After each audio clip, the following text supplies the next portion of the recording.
Good day, good day. It has been quite a journey as we are on the last day of the FFWS Fall Edition Week 1. It has been 3 days since we played, actually 2 days, but this is our third day. I don't know what to expect today, but I'm joined by the lovely Zoro. Zoro, can you give us a little brief on what you expect to see from the teams today? I expect them to find a way to blow our minds, and I expect lots of competitive plays coming in from all the teams that will be participating today. I'm really looking forward to 2 teams in particular. Should I say 3 teams? To be honest, there are lots of teams to look forward to seeing play today, but without a doubt, Paradox is definitely part of those teams. We want to see how Underground Esports team also fares against Paradox Esports team. So I want to see, because these 2 teams have the same strategy. Teams here farm the entire lobby, rack up those eliminations because they know how crucial those eliminations are. So if one team is trying to farm, the other is trying to farm, and you know, consider the fact that we don't have too many people in the lobby. So I want to see how they actually share the eliminations amongst each other in this matchup today.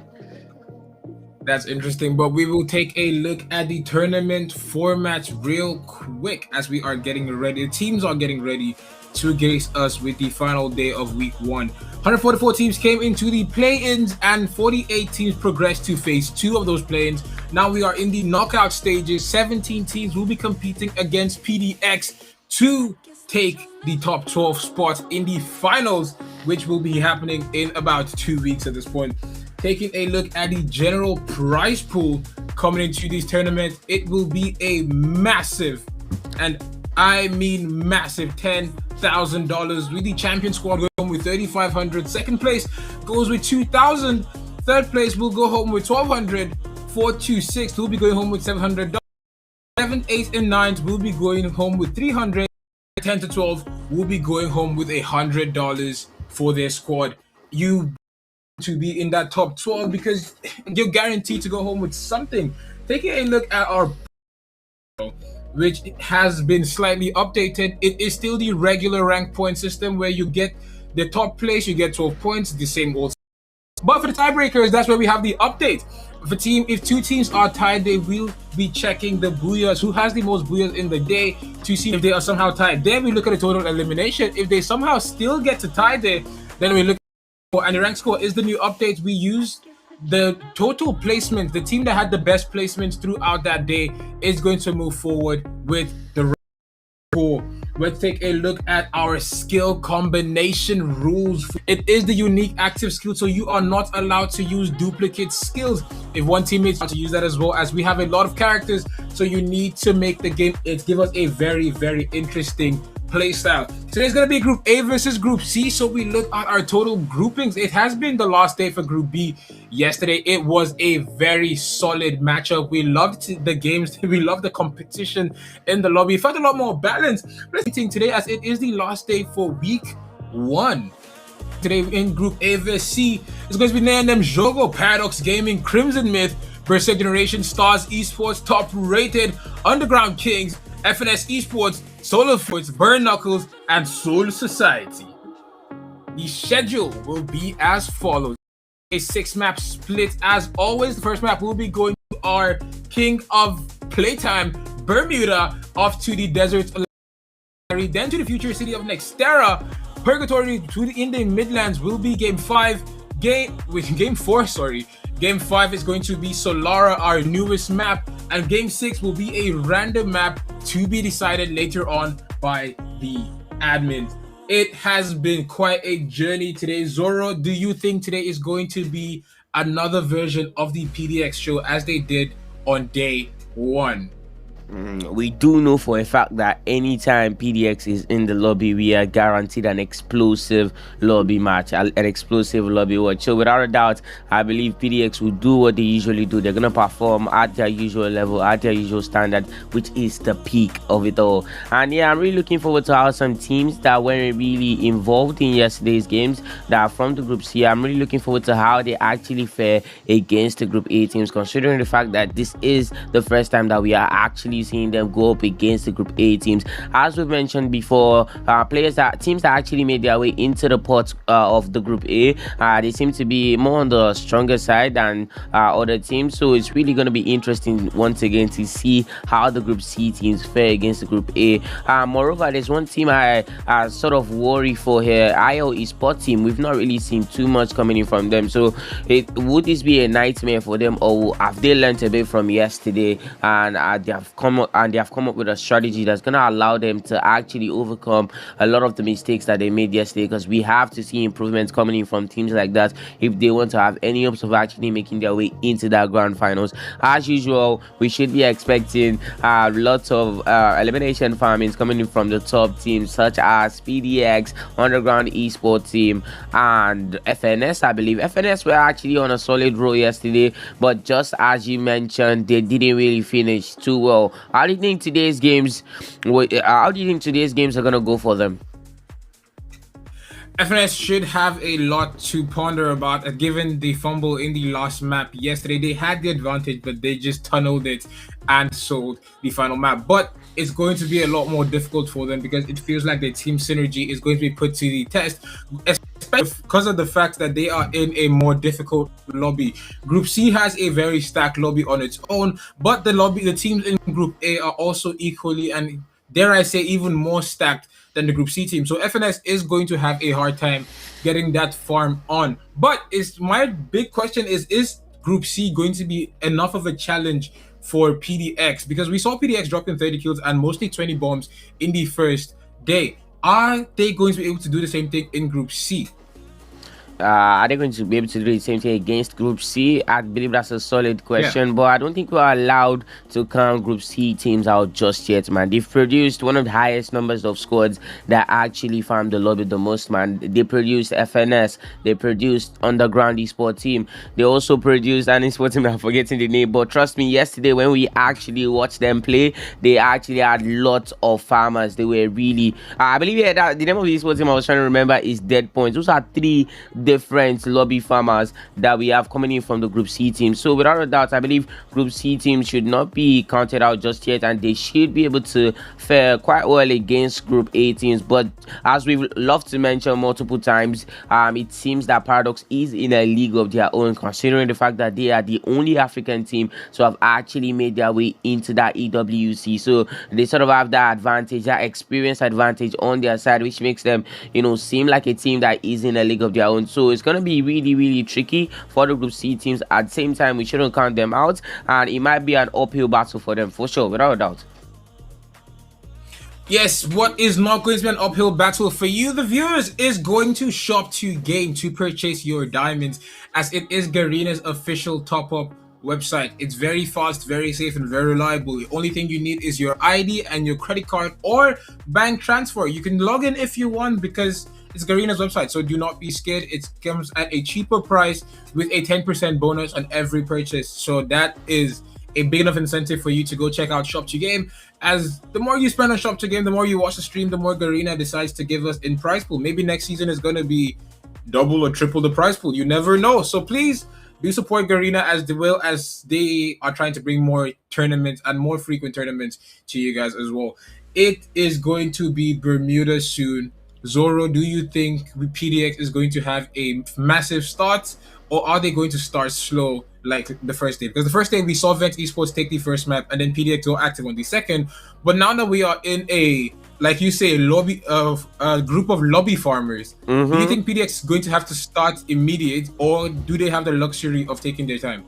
I believe they still have the luxury of taking their time, because in the first day they racked up 197 points. So they are one of the teams that is almost guaranteed to make it into the grand finals if they continue playing at the rate. So they don't have to even just exceed their already they don't have to exceed their current standing. They just have to keep performing at that same level. So I believe for a team of their standard, for a team that is already almost guaranteed that slot into the grand finals, they could take their time in this first map, Bermuda. Just take a look at the way the teams that we have tagged as lobby farmers actually farm the lobby, and see if they can actually stand that heat, or they will play more of a passive game, since they have already made up for today's games, if I may, in the first day. Indeed, putting up 197 points, just 3 points shy of 200. If they're able to get that win on the last map on Purgatory, they would have finished off the first day with 200 points. And we've seen teams go 12 matches to get not even close, not even 197 points. I think the closest we are now is Vent Esports with 180 in second place on the total leaderboard. So it is going to be rather difficult to predict what team is going to run it. And if PDX does have that luxury, because like you said yesterday, we saw teams like Deadpoint suddenly get active. They were struggling in day one, but day two, we saw them just absolutely farming the lobby. NVS2 was doing a pretty good job, but Underground Kings, we saw their debut game yesterday and they did phenomenally. But now competing against PDX, is there going to be the same level of aggression? Because we did not see that coming in from Deadpoint in the first day, but when Paradox was not in the lobby, they were getting kills consistently. Do you think the paradox effect, because that's what we have to deem it as, the paradox effect, teams are good, but just not when paradox is in the lobby?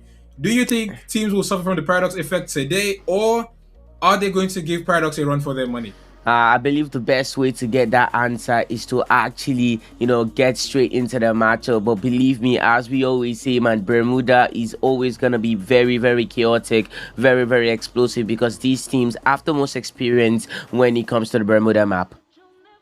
We will be moving straight into Bermuda, where it all actually began. Bermuda is the map where all the players are most familiar with, because it is the OG map, as we like to emphasize on every single time. We should be expecting tons of eliminations coming in this match. I'm very, very excited because we have tons of lobby farmers out here. So when you bring these lobby farmers together for the first time in a long time, we are going to actually find out what happens when we have lobby farmers all put in the same ring. Are you excited for this, Zeno? I am genuinely excited. It is going to be quite the match to commentate on today, as the players usually give us quite the show. But it is the start of the first game for today. It's going to be a 6-map split. As always, we see the players that are going for the purple loot. The colors on the map just shows the level of loot you're going to find there. Is it going to be very good? Guns, very high risk, high reward, basically. Peak is high risk, very high reward. FNS in a fight against Stars, and it is not looking good for FNS, as they will be losing their first man. They will be first blood for this lobby. It is 12 teams and 47 players. At the start of the match, I said FNS is going to have their team synergy tested, because the fumble yesterday definitely will put a strain on IL Esports. Will be losing players as well. They've lost 2 already by top rated, and they will be getting 1 knock, but unable to get that finish. They will get a second knock and double finish on top rated. Top rated will be down to a single player. Unfortunately, Speed Aura is on his knees and they are thirsting him. Akai is the last man standing for Stars Esports. They were able to get 2 eliminations, but they will be getting almost squad wiped. It looks like it might just be a faster lobby than it was yesterday, don't you think, Zoro? It will most definitely be a faster lobby, because all these teams here most especially have their mind set to one thing: rack up those elimination points, because they know that it matters the most. I know FNS, because they lost a player just few seconds after landing. Thinking about FNS, man, they always fully commit to any battle. It pays off for them, and that's why they are currently standing on top of that 11. Solar Flare will be taking a fight and losing bad, and sending Solar Flare back to the lobby as the first team. To be fortunate for them, because they were on a roll yesterday. They were getting those, like the paradox effect is already in effect. The teams are no longer looking good, and paradox has yet to get started. Crimson Mid first squad wipe of the day. Zoro, did you see that coming? Oh man, seeing Solar Flare get eliminated first just tells us how intense this lobby is.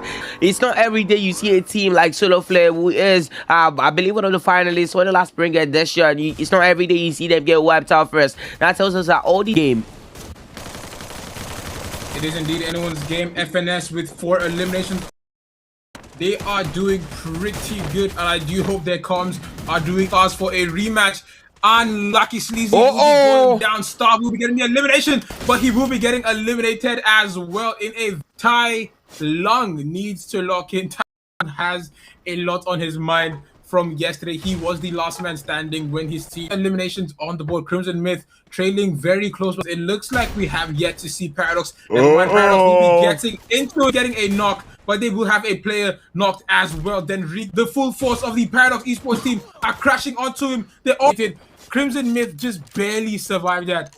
Barely survived. Man, that's pretty much one of the reasons why I said this is anyone's game, man. Because look at Cheetahs just stationed their entire gameplay around the mindset of racking up finesse and Stars esports team, man. Once again, the elimination can actually just pull out that type of result against a team like PDX. We need to see more teams attempt to at least do stuff like that, man. Really great job coming in from Underground. You know, early on when we are actually coming into this, I said I had some Group C teams in mind that might actually blow our minds out today, and I'm very, very happy to have listed Underground esports team as one of those teams, because grabbing a booyah with that amount of eliminations in the first map is more than a roaring statement, man. You are letting everybody know that you are actually a contender for this final finalist position, man. Really great stuff coming in from all of the players, man. Eliminating Sneaky, then Rick and Windy just like that in that final season was definitely very, very beautiful stuff to see. Seems like Burnokers can definitely learn a bit more from other teams and try to go more on the offense than defense most of the times, man. They sort of banged on that final season battle going their way, and when it did not, the entire thing just fell off for them, and they have to be smarter, and they have to cook up a strategy that does not entirely depend on them walking over with that booyah in that final season, man. Having 0 eliminations in 30 minutes plus into the game is very, very poor. We know they can do better, and we hope to see them actually do better in the next Kalahari map. Without a doubt, Bernacle should learn a bit more, and a big shout out to Underground esports team for grabbing that booyah. PDX were sort of swept off of their feet in that final season battle. Once again, not many teams can do that. So we are going to be giving you guys the best of the best actions from the first map that we just finished right about now.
Welcome back. Welcome back. It has been quite a game.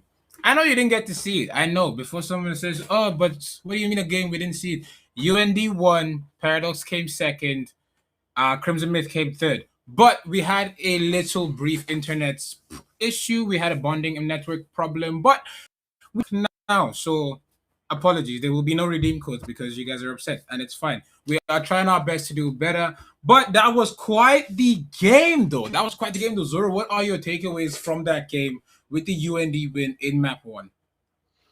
I have lots to say about that match. That much is for sure, man. Burn Knuckles, most especially, should stop playing passive. They should start going on the aggressive because we saw the old defensive play style, the old defensive gameplay actually fall apart and crumble to the might of PDX in that final season battle when PDX absolutely just ran through them from behind, man. They have to stop being defensive. They have to start playing as if they are actually on par with the other teams that are competing. They have to show the people that they do in fact possess the same skills the same skills and ability to actually clutch as the other teams here. And beautiful explosive gameplay coming in from UND, man. FNS were actually on the roll. You know, at some point I thought FNS was actually gonna give us a booyah because just like we saw from them yesterday, man, their first map is always on point, man. They know how to start, man, but they didn't finish too greatly yesterday. So maybe they've learned a lot from that yesterday. We hope they've actually learned from yesterday's games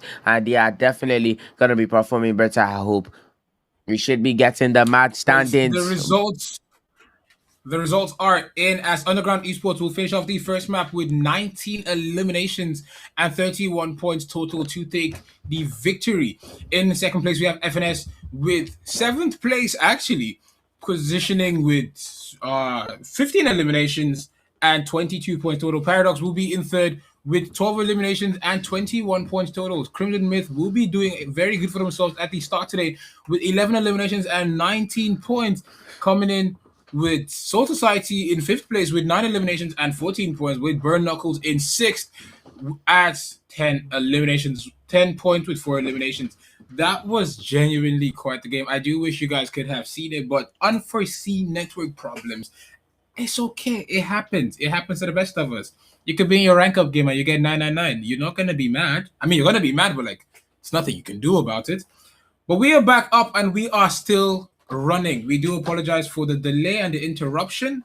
We will get the show started. PDX did have a very solid run in that game, though they stood the pressure from Crimson Myth very well on that rotate because Crimson Myth got a knock on Enrique early. Actually, they were trying to send him back to the lobby. PDX were able to stay strong, delete Burn Knuckles, but unfortunately they fell to the Underground Kings in the last 4v4. Zoro, do you think the Underground Kings are going to be able to do it again in the second map, or are they going to get met with the wrath of PDX, with the vengeance of PDX?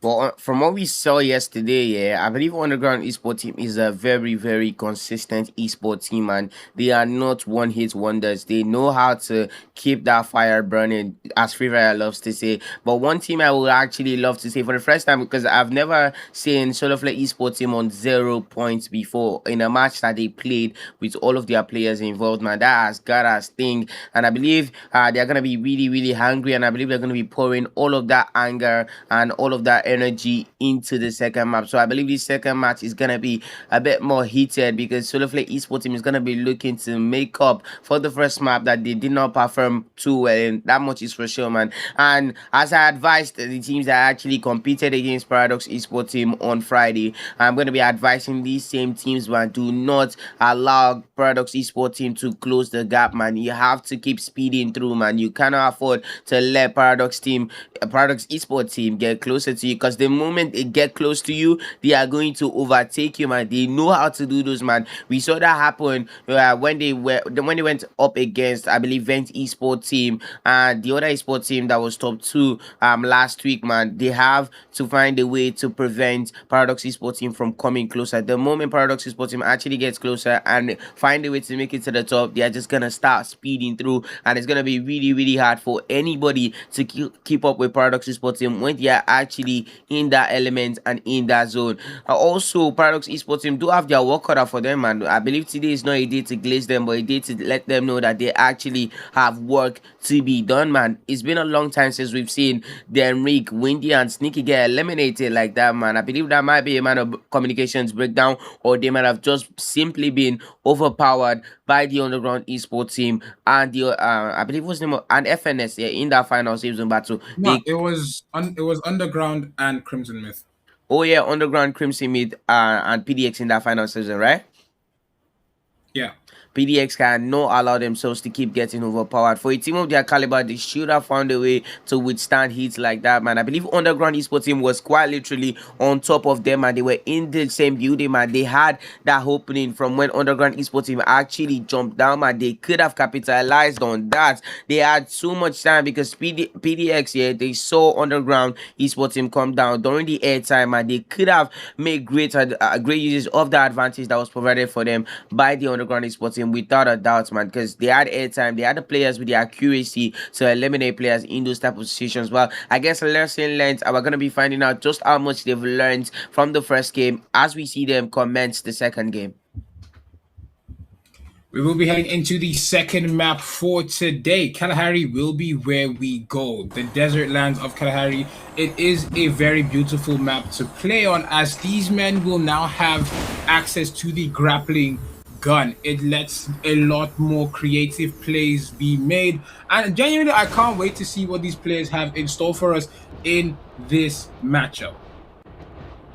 Without a doubt, as we always say, most of these teams will be looking to make great usage of the infrastructure and real estate that Garena has provided for them. But I don't think that's going to be the case today, man. Most of these teams are not teams that love to settle down and just sit down and watch a match play out. They are teams that love to get involved, and I've tagged them. They are teams that love to farm the lobby. So unlike other teams that actually play the Kalahari, I believe today's teams will be looking to just avoid real estate, to be honest, and just go for the teams, go for open spaces, and eliminate as much teams as possible. And we might see more than one squad in a single building, just as we can see right here, as the battle between Soloflare Esports team and IL Esports team looks to spark to life. But I see a lot of the players from the Soloflare Esports team are still looking for an opening, but IL Esports team members are just not giving them any. PDX is getting really involved here, as they now have 3 eliminations already. How would this play out as they look to go up against Soul Society?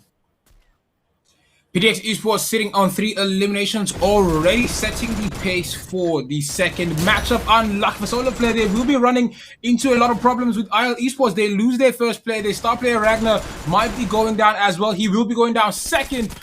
Gone Prime might be going down as well. So unfortunate for Soloflare. It looks like today is just not their day. On the other hand, we have PDX versus Soul Society, and they are doing very, very solid at the start.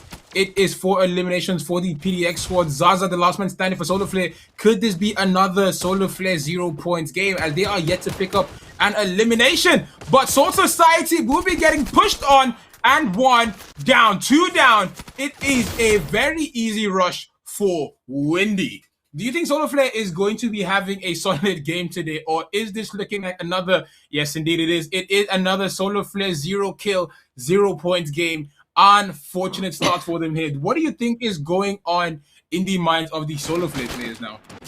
I don't think they saw this coming, man. I believe they believe that the Group C teams were gonna be easy to face off against, but as we can see, the Group C teams are not causing them any break at all, man. Once again, IL Esports team doing way more than we predicted them to do, but I think the cookie is really crumbling for them right now, as Burnuckles Esports team is pressing aggressively with those marksman rifles, and they're gonna be getting sent back to the lobby. But I believe Crimson Mid will be getting some incoming here from Burn Knuckles. Burn Knuckles making a very risky rotation in, and they will be losing the first player. Flux goes down, Mafia goes down. They put Wick on his knees, but can they capitalize off the fact that they have Nox low as well? It is not looking good for the Burn Knuckles. Lone has 2 men pushing up to him. He sees a man lacking from behind, but he's unable to get that one tap. The time turner saves him. Unfortunate for Lone, he will be getting put down. Warden is the last man standing for the Burn Knuckles team. They know exactly where he is. Crimson Myth will be getting that revive on Anonymous. His star is having Hash on his knees. Unlucky for them there. It is Burn Knuckles as the third team to go out, putting us to a quarter of the lobby gone. Nayanem Jogo will be starting off strong as they will get their first elimination only 3 minutes into the game. Another team will be biting the dust here. It is 8 teams and 31 players left. Nayanem Jogo will be getting 3 eliminations on the board as stars are now down to a single player. It genuinely isn't looking good for the teams that are not as confident in their playstyle, because we have Crimson Myth on 8 eliminations and Paradox on 7. Paradox are starting, they are getting into the second game a lot more active than what they did in the first. But the first game this time, they actually did make it all the way to top 2. Do you think they're going to still stay as aggressive, Zoro, or are they going to play a lot more passive, since they realistically do not need to play as hard as the other teams to qualify for the finals already? I believe for a team like Paradox Esports team, you don't get to be in their level by just being passive, man. You always want to get involved in all of those battles. I believe that last map, they were not really even going at it. I believe they were just trying to, you know, scout the competition, see the level of aggression that the competition is going to give out. And I believe they've already calculated that, they've already found a response to that aggression, and they are showing us that they are now in business and they're just going to do their thing because they know that they can more than keep up. They can also dominate the entire lobby. And Crimson Myth, I did not see this coming. Don't get me wrong, I've never underestimated them as a squad, but at the same time, I have never overrated them. But they are really cooking today, man. 8 eliminations to their names, currently on top of that elimination leaderboard. If they can keep this, if they can keep this going, if they can keep the fire burning, they are most definitely a team to watch out for, without a doubt. Don't you agree, Mizino? I do agree that Crimson Myth have been putting on a very solid performance in the last 2 days. I love the fact that they are keeping up the level of aggression they had yesterday, because the first day they were struggling to even farm 5 eliminations in a map. But today they are doing their best, holding on the second map already. Just 5 minutes in with 8 eliminations is quite the feat. Esports did do pretty good for themselves as they had 4 eliminations before bowing out early, but it is still anyone's game. It's 6 minutes into the game, 8 teams and 32 players left. Underground Kings coming off a 19-kill win. Are they going to be able to replicate it, or are they going to get shut down by PDX? Because in the last game, we saw PDX start off very slow with the eliminations, but they will be getting a lot more. This time they're on to 8 eliminations just 6 minutes in. The last time we saw them do this, they were with 32 in that matchup. Zoro, do you think we're going to see a replication today, or are they going to get stopped by the newcomers, Underground Kings? Underground King is definitely a team to watch out for, without a doubt, man. 19 eliminations and a booyah whilst being in the same lobby as a team like PDX is no easy feat, and knowing them, they will be looking to replicate exactly that. But it seems PDX have also found their foothold. They are back in business and they are not going to be letting that happen as easy as it happened the last time. But might be getting a battle between PDX and Jogo though. PDX going up against Jogo, they will be getting in and losing 1 player already. Jogo is a team that is a very strong contender against PDX, but PDX seem to be dissecting them one by one. Walcott has been spotted. He's getting shot at. He's almost getting eliminated. It is not looking good for them here. 9 eliminations to the Paradox squad. Isn't this the end for Jogo? Walcott might just be the last man standing. Never mind. We see at the far end, Bruto is still up and running. PDX are hot on pursuit for Walcott. They're not letting Walcott get away. Then Reek is just chasing this man down. The entirety of the PDX squad are now farming in with 10 eliminations on the board. Does Jogo come out alive of this, or will they be getting shut down? Walcott did not expect this. He's getting shot from the back here. Paradox are wrapping around Jogo. How do they respond to this? Walcott has yet to return. Looks like Denrique will lose sight of him, but his teammates will not. Walcott is getting hunted. Bruto trying his best to keep them in, but it's not looking good as Walcott gets put on behind. It is windy. The rusher going in, gets the knock, and gets the elimination. 12 eliminations on the board for Paradox. They are getting those eliminations. They are widening the gap for everyone. What is going through the minds of these teams? Can they actually stop Paradox, Zoro?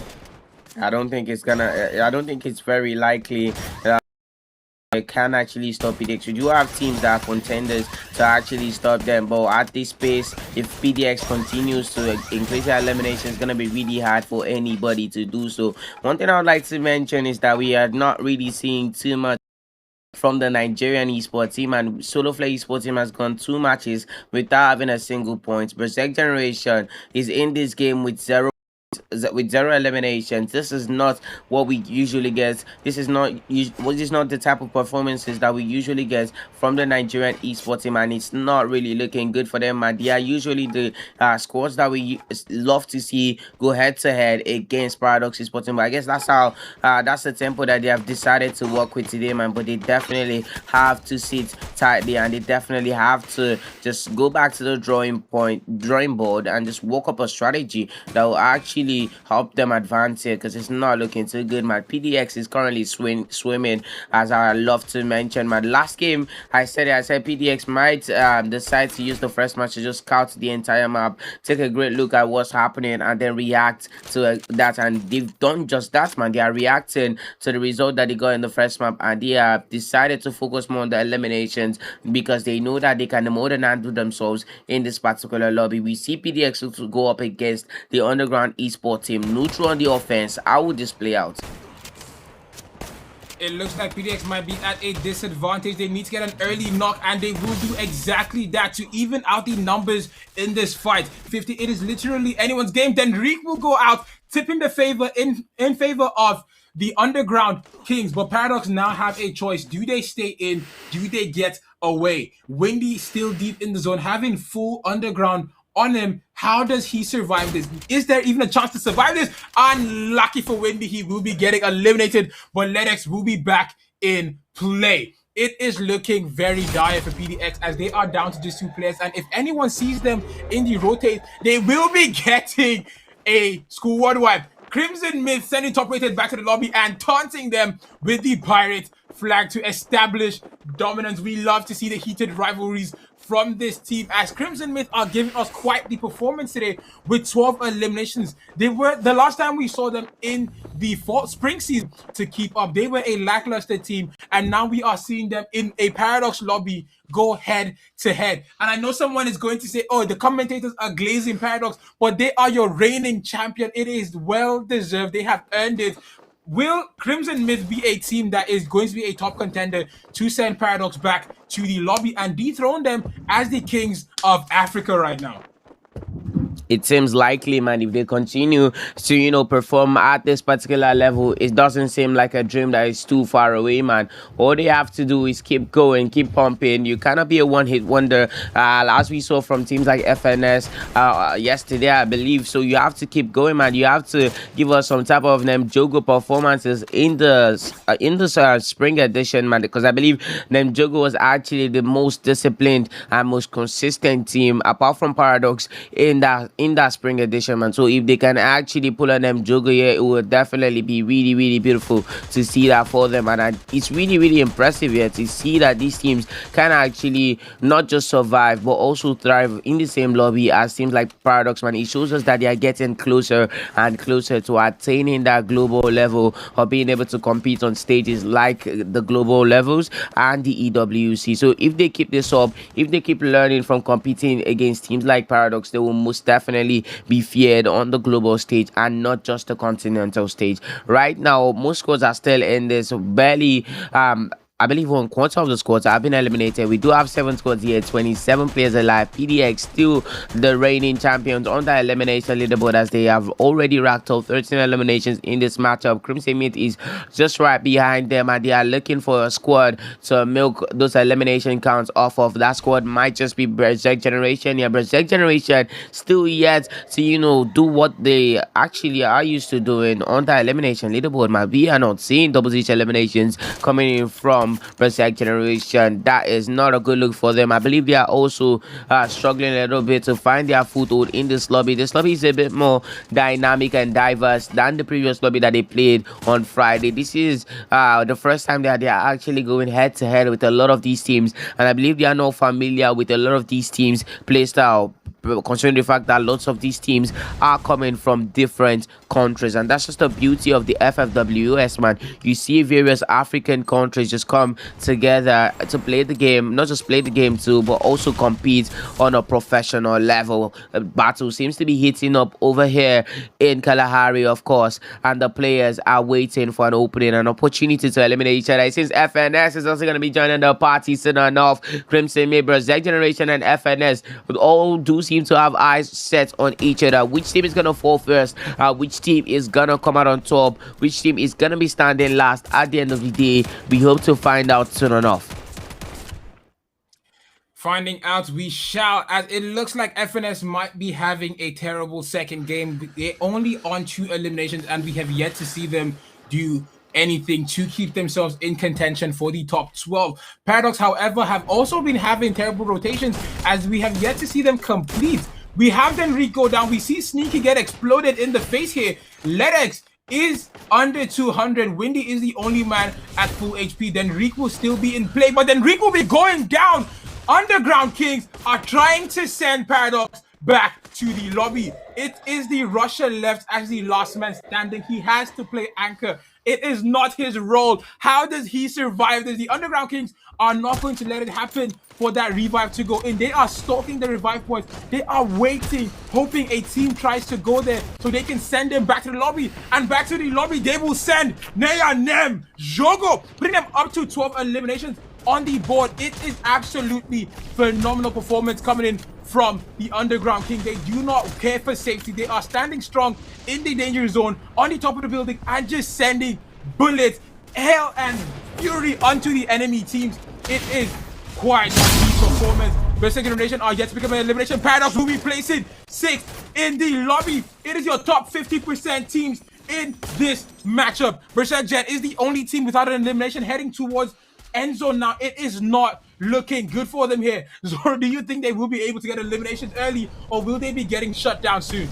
Now we are already way past early. Now we are in the dying minutes of the second match, as we all can see, man. I don't think it's looking too good for Paradox and Berserk Generation. Speaking of Paradox, man, it's really insane to see another African team go head to head, toe to toe with a team like Paradox, man. It shows us that Paradox is not the only talented esport team that we have in Africa. This is really impressive stuff, man. Their captain has to be happy with these performances now. On more than one occasion, they have been able to knock, and that is insane, and that is a feat that not many teams can actually aim to or hope to achieve. Actually, on the ground esports team, I believe it's come up against Berserk Generation here. It's all systems go from what I can is making things really chaotic. How will this play out, Zeno?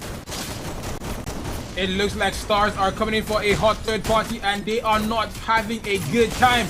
Rocco and Hash will be down.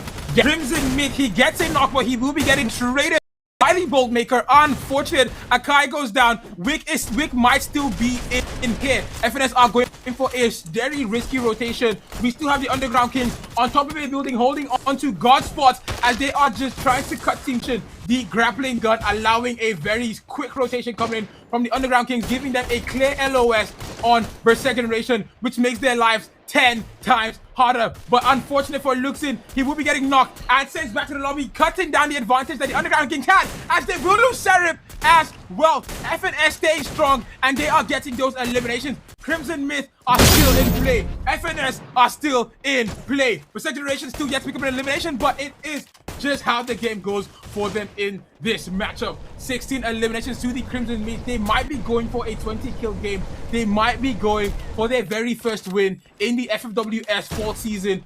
Can this happen? Can they make it happen? They almost had it last game. They got placed third. FNS with 5 eliminations on the board. They're not getting that many eliminations, but they are playing for the end zone.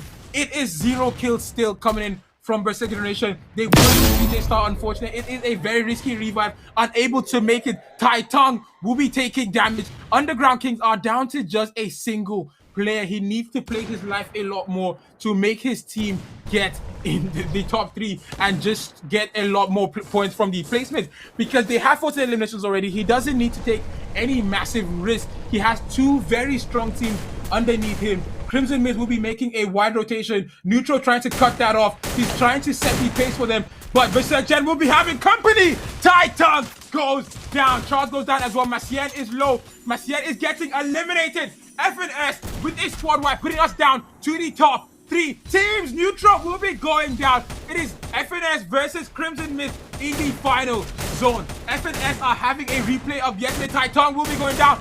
Nox goes in. He gets a second knock on Senso. Tai Long with a rotate. We get a knock on Deku. Tai Long is down. It's a 1v1 situation. FNS Sleazy versus Wick. Who comes out with the victory? FNS have a lot to make up for, getting a map to victory.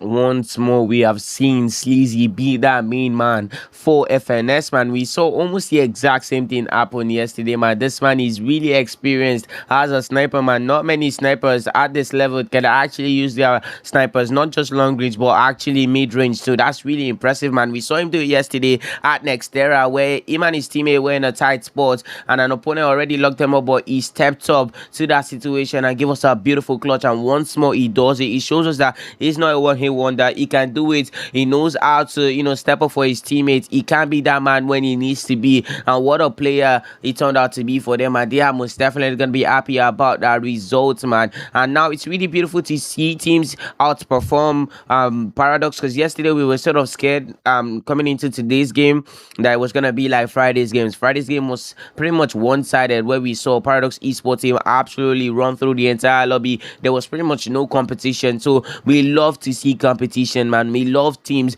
go toe-to-toe with Paradox, and even once in a while knock them out, man. That's definitely a very, very lovely thing we love to see here, man. And Berserk Generation has got to go back to the to the back room, man. They have to sit together and discuss this, man, because this is not the Berserk Gen we know, man. The Berserk Generations we know are Berserkers, man. They know how to run the lobby, even when Paradox is there, man, because we've seen them do it before. This is not the first time I've seen Berserk Generation at the FFWS, man. They can run the lobby when they have to, man. So I think they have to sit tight, talk together, go back to that drawing board, revisit their strategies, and actually go on the offense, man, because I believe they might be suffering from the vent syndrome here, because they are not even making attempts, from what we can see, to rack up those eliminations. They seem a bit scared, man. I don't even blame them at this point, man, because as we've mentioned before the games even started, man, we have lobby farmers here. You take a misstep, you move when you're not supposed to, you come out of your hiding spot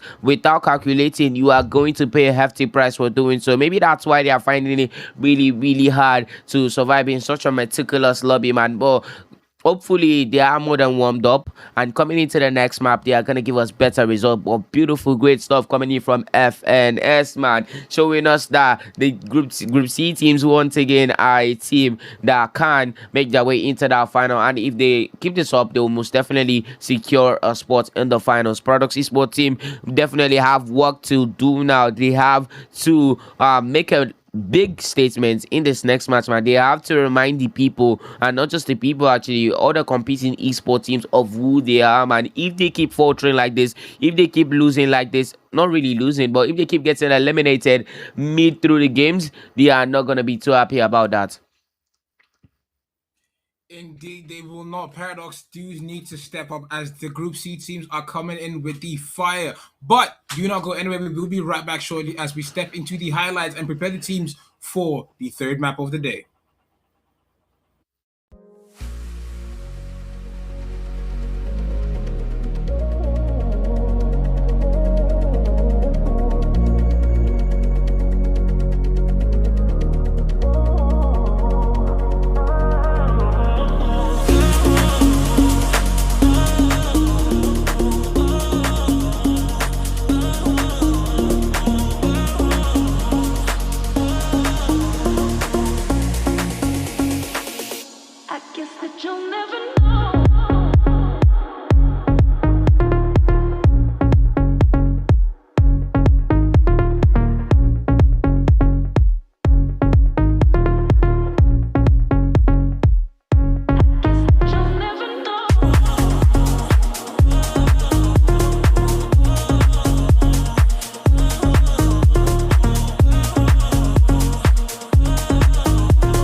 Guess that you'll never know.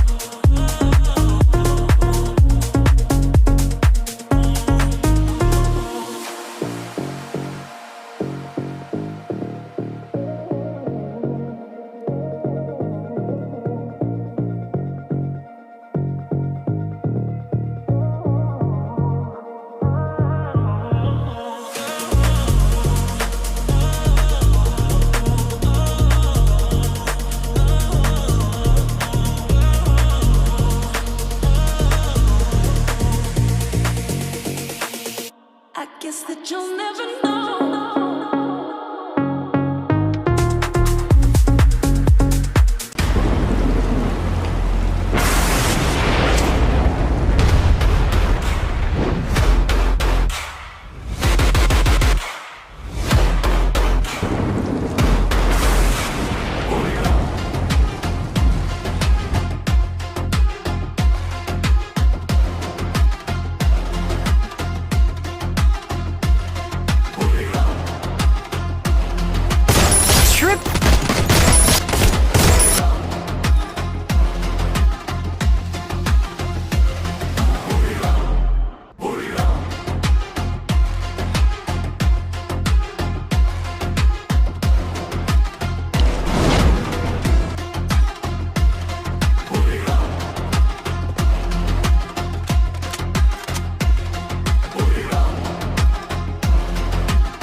Welcome back, and gentlemen.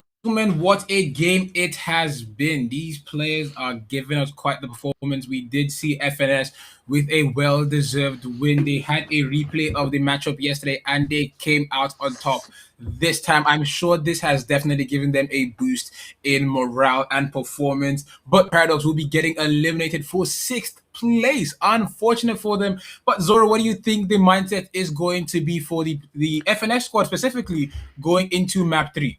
You know, I believe we're gonna see history actually repeat itself in the next match. I believe we've had a scenario like this happen during the spring edition. I believe where Paradox was sort of, should I say, in quotes, fumbling, and then they came out with lots and tons of energy in the next game. So my advice for all the other teams is to fasten your seatbelt right now, because Paradox is coming, and trust me, they're gonna be bringing that fire, that intensity that we love to see from them, man. So I believe this next game that we're gonna be going into, Zeno, is gonna be more than explosive, and I think we should all start shaking and shivering, man, because Paradox is coming.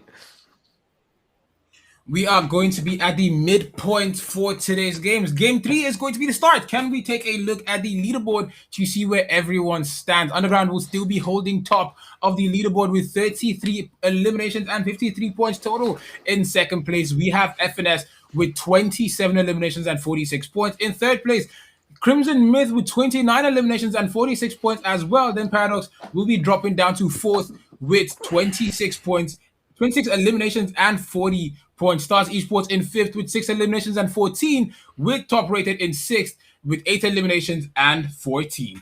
It is interesting seeing the leaderboard move. Unfortunate for Solar Flare as they will be having yet another game with 0 eliminations and 0 points. What do you think is going through the minds of these Solar Flare players as we head into the third map? I believe even them don't know what's currently hitting them, man, because this is more than unexpected, man. We've never seen Solo Flare fall this much on their feet, man. So I believe they're gonna be looking to just try new things at this point, because I believe they must have, just tried everything that they know at this point, and it's just not working. So I think this is the time for them to get creative. This is the time for them to try out new things, most especially considering the fact that we still have 3 more maps, if not 4 more maps to actually go through. So yeah, I don't think they should panic just yet, but if they try to pull an ELT on us today, I'm gonna be more than pissed, man. Because yesterday ELT was sort of having bad matches, then all of a sudden, do you remember? Then all of a sudden, yeah, at the ending of the game, they pulled out 17 kills and a booyah, I think, which is really, really crazy, man. They cannot afford to do that, man. Doing and pulling stunts like that at the end of the game, at the end of all the games, is really, really poor, especially from teams at this level, man. You have to be consistent with the kills and the booyahs early on into the game, not just at the end. That's the best way to make a statement, and that's definitely the best way to rank higher on that leaderboard. The Solar Flare esports team genuinely need to step up their gameplay as this is the last day of play for week 1 of the knockout stages, and only 12 teams will be making it to the final. So if they want to advance past this point, they need to come in with at least 5 points from this matchup. If they can't get the eliminations, they should pull a Berserk Generation and go strictly for placement. We are heading into the third map for this day. It is the future city of Nextera, which blends the beauty of Bermuda with the wideness of Purgatory. It is now topped off with the futuristic design in the matchup. Zoro, how do you think Nextera is going to go? As usual, next era is gonna be really, really full of ups and downs, really, because the map, as we love to mention, is a mixture of futuristic vibes, purgatory, and a little bit of Bermuda too. Because Garena has perfected the art of integrating technology and just nature. So yeah, the players have adapted to this setting of the map, and they will definitely be looking to make great usage of it. And as usual, next era is gonna be full of ups and downs, as I've mentioned before. We should be expecting tons of eliminations coming in, especially from teams like Solo Flare Esports Team, Underground Esports Team, and PDX, because in this map we've seen their pull of crazy numbers before, man. Even Crimson Myth, I believe, was able to give us crazy numbers the last time we saw them play in the next Terra map. And FNS too, they give us that unpredicted, yeah, that's the word I'm looking for, man. Unpredicted clutch at that final save zone over here at Nextera. So I think we shouldn't count out a lot of teams, especially when it comes to Nextera, man, because Nextera always keeps us at the edge of our seat. We should be getting an early battle over here between them, Jogo Esports Team and IL Esports Team. Both teams seem to be really, really similar in some aspects, I believe, at the very least. Jogo are doing pretty good for themselves, but they are still on 0 eliminations. FNS are coming off a win with 3 eliminations, starting off very strong. We'll be putting shots onto IL Esports. IL are trying to backpedal and keep themselves in the game as they are currently very, very low, but he will get a knock on Nox as IL Esports stays in, and Crimson Myth will be falling apart slowly. Crimson Myth have to face off against Underground Kings, a third party from them, Jogo and IL Esports. It's rather unfortunate for them here, but they will be losing multiple players. Anonymous might just be the last man standing. Dream is already out and leaving to keep his team in play, as it seems IL Esports might have just fallen apart down to a single player as well. But Anonymous doesn't have time to react. He doesn't have time to recover. He has a full team pushing up to him. Crimson Myth have 3 players, so Anonymous is in a pretty decent spot to take that fight. He doesn't have a choice but to take the fight, because the Underground Kings are not going to let him get away. They know someone's there, but then Nanam Jogo could be coming in to throw it off as this third party starts. It commences. Pokizin is chasing Dream to get that finish on IL Esports, but he will disengage from that and focus on getting towards his team. His team's going up against them. Jogo looks in, is dangerously low already. Anonymous might have been spotted by Seri, but Seri doesn't have the luxury of taking that shot at him here. Nem Jogo, can they get these eliminations on the Ground Kings? Both teams pushing in, trying to get the hand over each other. Zoro, what team do you think is going to get the advantage here? It might be Naya named Jogo or UND at the very least because they have the most numbers here. And what's really fascinating to me is that both teams do seem to have the same playstyle and strategy going into battles here. And so Society will be losing 2 players to PDX them, and they are definitely not too happy about that, man. And Solo Flare Esports team finally getting themselves on the elimination leaderboard with 5 eliminations to their name. Underground Esports team is struggling a bit. They are trying to break the fortress known as Naya named Jogo. Both teams do seem to have the same strategy going into place into the battle. We see 3 players go up front first, and we see a player hide behind. And over here, it seems UND are just gonna be the ones taking all of the spoils, and they and them Jogo will be getting sent back to the lobby, man. Unlucky for they and them Jogo, man. They have to revisit their strategy, most especially when you're going up against a team like the UND, who seems to share the same strategy going into battles at them. We should be getting a battle here between the Crimson Mid Esports team and the PDX.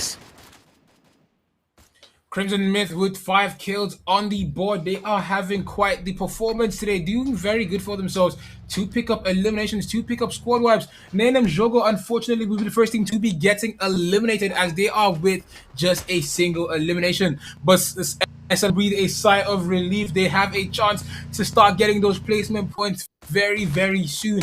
Is there going to be a chance for them though, as we see Deku? Wow. 1 tap, but he will be getting eliminated as well. Unlucky for him here. Ledex did not see that coming. His helmet got obliterated by Deku there. Time Turner for Time Turner. Anonymous will be losing the 1v1 to Denrique, putting PDX up to the same level as FNS with 7 eliminations on the leaderboard. Solo Flare having a very solid performance, getting 8 elimination points already. Now, can they keep themselves up? We are at the midpoint for today. They are doing their best to stay in and start getting points, start getting into the leaderboard. Are they going to do you see them ending in the top 3 or top 4 at the end of today's game, Zoro? It's really possible, man, because, you know, as I've mentioned, this matchups between all the teams that we have here has been full of ups and downs. So it's really, really unpredictable, you know, to say so team is going to make their way to the top today. Usually we, you know, stick to Paradox because, as we love to say and mention all the times, and classify Paradox as a team that is in a league of their own. But today, I believe it's a bit different, man. All the teams here are more than capable of eliminating each other, as I've mentioned time after time. So I think the best thing to do today is to just sit tight, fasten your seatbelts, and just watch these players drive us and take us on a crazy run. To be honest, speaking of runs, Solo Flare Esports team seems to be back in business as they are running through the lobby right now with 8 eliminations already to their name. This is the Solo Flare Esports team that we are used to seeing. They have to keep this up and they have to keep that momentum going if they want to make up for all of the points that they have missed out on in the first 2 matches of the day. 11 scores alive, 39 players left, 6 plus minutes into the game, and Naya named Jogo remains the only squad to have been sent back to the lobby. Top rated might be looking to get themselves on the elimination leaderboard here, but from the looks of things, Speed Aura might just be AFK here against Stars Esports. Is definitely not happy about this. I think that was the next one, network mishap, and I'm gonna be passing it over to you, Zeno, to cover this amazing battle between these 2 crazy esports teams. Top rated are doing pretty good for them. So the teams are stepping up a lot more these days. We have seen them in the spring season and they were not a team to be excited to watch, but they are becoming a lot better. On Friday, they got dominated. Yesterday, they did pretty good for, sorry, not yesterday. Friday got dominated, and today they are dominating. They are putting the work in. They are getting themselves up back to back with these players. Can they get Stars eliminated as they are now battling long range? I don't know why they're choosing to not fight the close quarter battle, because the long range battle opened a lot of room for third party. But now we have Viper and Funds in the, Speed and Funds in the car try to close that distance and just rush down the Stars. Roko and Sushi try to hold on to this building, but Funds is dangerous, gets sniped, and the car will be getting out of play. Underground Kings going up against Paradox Esports. Paradox with 7 eliminations. The Underground Kings, the team that took out Paradox to deny them victory in map 1. Can they do it again? Paradox is coming back with the vengeance. Luxon will be going down by Sneaky. Sneaky taking off the Dino costume. He's shedding the weight. We know he's trying to be as serious as possible. He doesn't have time for the comical outfits. He's here to dominate with the new skin. He is running it down, getting the eliminations, and Serif is the last man in this POI for his team. Then Reek on the push, Windy holding off neutral, Serif and Sneaky. Unfortunately, Sneaky goes down. Then Reek trying to get that elimination. He is dangerously low. Can Serif get out? He does not get out of it. Sneaky goes for the revive. Sorry, then Reek goes for the revive, gets off Sneaky. Neutral will be going down.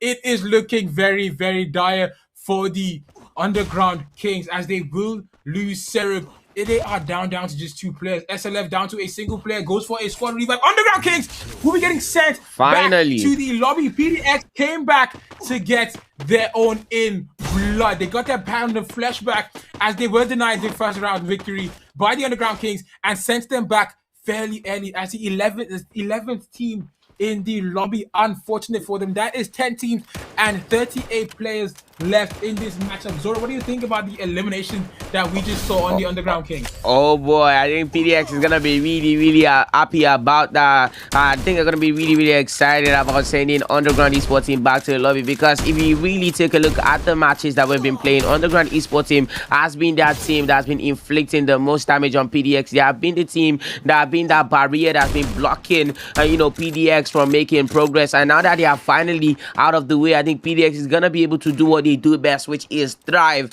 in any lobby that they find themselves in. I think what's really fascinating to me about Underground Esports team is that they share a similar strategy as Ney and them. Jogo, that backfired. Stars Esports team are most definitely not happy about that double duck down. Unfortunately for Stars Esports team, they keep peeking and getting obliterated. 2 players are now lacking helmets. We need painkillers going in as they are getting dropped fairly quickly, but they manage to still stay in play. Soul Society with 3 eliminations on the board, doing pretty good for themselves. Paradox, your reigning champions, will be on to 11 eliminations, and they seem to have started off with the fire that we are used to seeing from day 1. Gets in, catches IL Esports lacking. Very confused. They will be getting a triple elimination. Wow. And a squad wipe. My goodness. A drive-by elimination. They will be just walking in and walking out to send our esports back to the lobby, putting us at a quarter of the lobby gone. 9 teams left. Who gets the victory? It is a very fast lobby. 7 zones, and we are only at zone 3, pulling towards the 4th zone. Crimson Myth and top rated in the same POI. Zoro, PDX is on 15. Do you see them dropping 30 in this game again? It's very possible. It's very likely, man. They have managed to take out the obstacle, which is Underground Esports team, man. I believe Underground Esports team was the team that was just sort of taming PDX in this lobby, and now that PDX has finally found a way to overthrow them in this matchup, they are most definitely gonna be swimming through, man, unless FNS decides to step up, man. We've seen FNS survive and dominate even against a team like PDX, although apart from them, only Underground Esports team has been able to do so. So if FNS cannot do that, it's just gonna all be left to chance. So at this point in time, I believe PDX is going to run the lobby a little bit more. FNS are also having a pretty good game as they are on to 10 eliminations on the board, doing very solid for themselves here as they are coming off a win. Yesterday we saw them fumble a map 6 victory, but today they are proving to be a lot better. At the start of the stream, I did say that teamwork is going to be put to the test. The team synergy is going to be very strained, and they seem to be playing like they have overcome that. It's left in the dust. They re-strategize, and they are doing their best to come out as a top team in the finals. Stars Esports will be getting a knock, but unable to follow through and get that finish on the Burn Knuckles squad. Burn Knuckles are a team that need to step up their presence in the lobby as the eliminations, but we do not see them get active. They seem to just do a tickle third party play style where they shoot only from a distance. Top rated will be losing 1, but 2. It's unfortunate. They might be losing the Viper as well. They seem like they can't get that revive. Funds get Aura back in. 16 eliminations on the board. Burn Knuckles now have a team that will follow through on a knock. Paradox right behind them. What we just saw from Paradox sending the IL Esports back to the lobby was very unfortunate, but Solar Flare will be bowing out at 9th place. It is 8 teams and oh my goodness. 8 teams, 27 players left in this. As you just mentioned, Zeno. Oh our goodness, man, because the lobby FNS esports team looking to apply serious pressure on Berserk Generation esports team players now. Tai Long looking to head into that small hole, but it just doesn't happen for him, and Macien's teammates quickly mistake here, and now they will be going in with a terrible all systems going now. Berserk out and just take all of the sports, man. They have their territory safeguarded, man. They have set multiple landmines in their current territory to make sure that any enemy that death steps in will be getting eliminated. Interesting battle over here as Nextera, as the intensity continues to rise, pressure continues to get worse, and teams are getting sent back to the lobby like flies. Whole society might be looking to rotate safely into the safe zone. Now FNS looking to avoid Berserk Generation from what we can see, and Bolt Maker is doing some serious damage here. Crimson Myth is cooking. Don't you agree with me, Zeno? Crimson Myth up to 9 eliminations on the board. Soul Society putting on their best game yet with 9 eliminations as well, but they will be losing one to Deku, who is going beyond plus Ultra. It is Burn Knuckles getting a rotation coming in from the Berserk Generation, but Berserk Gen did not see the Paradox waiting behind them. Paradox will be catching on to a massive third-party opportunity here. If they get this through, they will be sitting with 20 plus eliminations. It is a lot of players here. The Bolt Maker is doing a lot of damage. Crimson Myth will be getting overpowered and sent back to the lobby. Sneaky will be getting eliminations, putting Paradox up to 19 eliminations on the board. This construction site is the most dangerous spot to be in. 19 eliminations up to Paradox. Paradox defending the zone, rolling it. They get a knock on Burn Knuckle, sending them back to the lobby. 21 eliminations on the board. It is 5 teams left. FNS, Berserk Gen still in play. Soul Society still in play. What team is going to come out on top? It is literally anyone.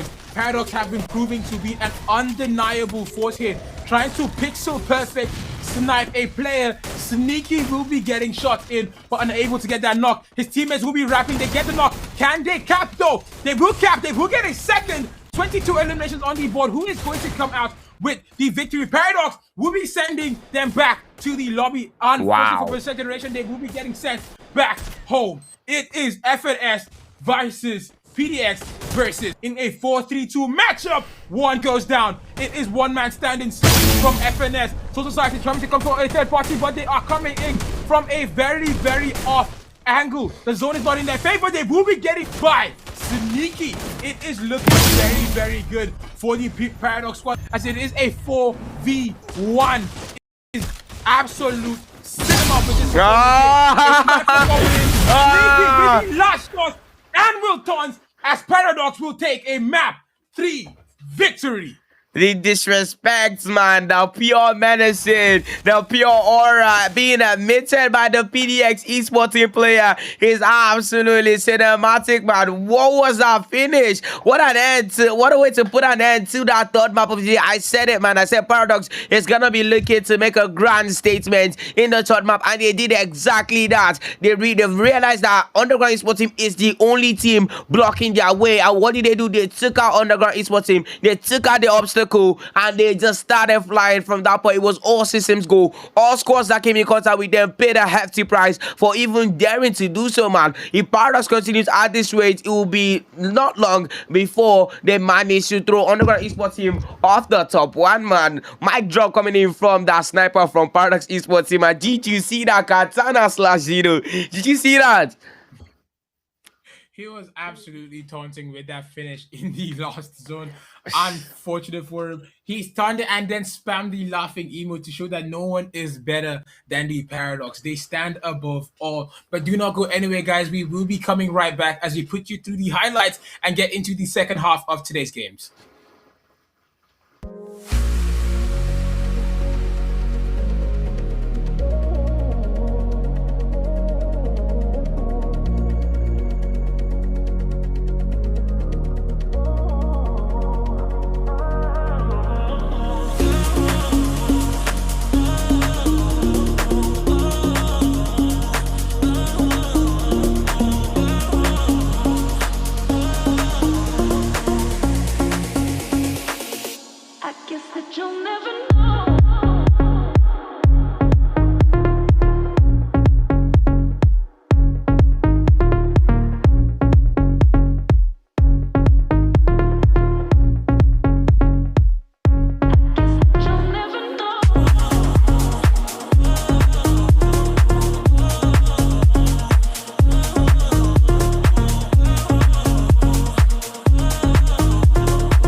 you'll never know.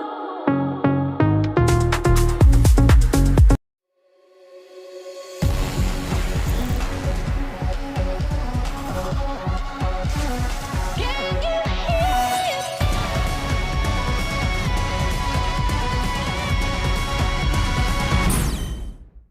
Fight to survive. I breathe like a warrior. Ignite the lights. Got the inventory on the pressure. Walkers to fire.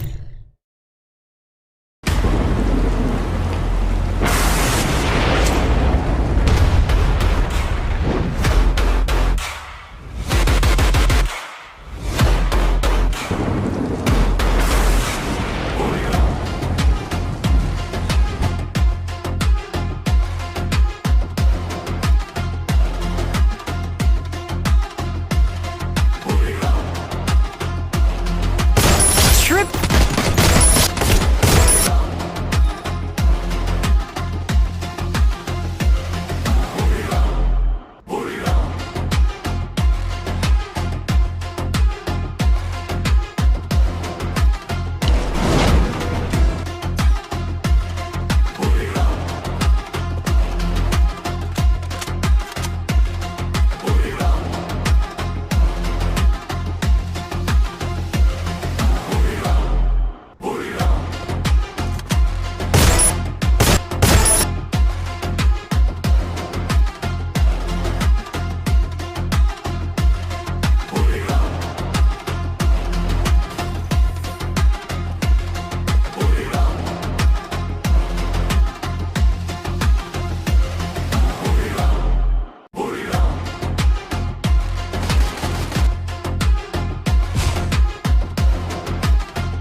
What a game it has been. What a couple of games it has been as we are heading into the second half of today's games. Map 1, 2, and 3 are done. The players have been active. Paradox coming off a 29 kill win to close off the first half of today's games. But Zor, what do you think second half is going to look like as the teams get ready to go into the fourth map for today?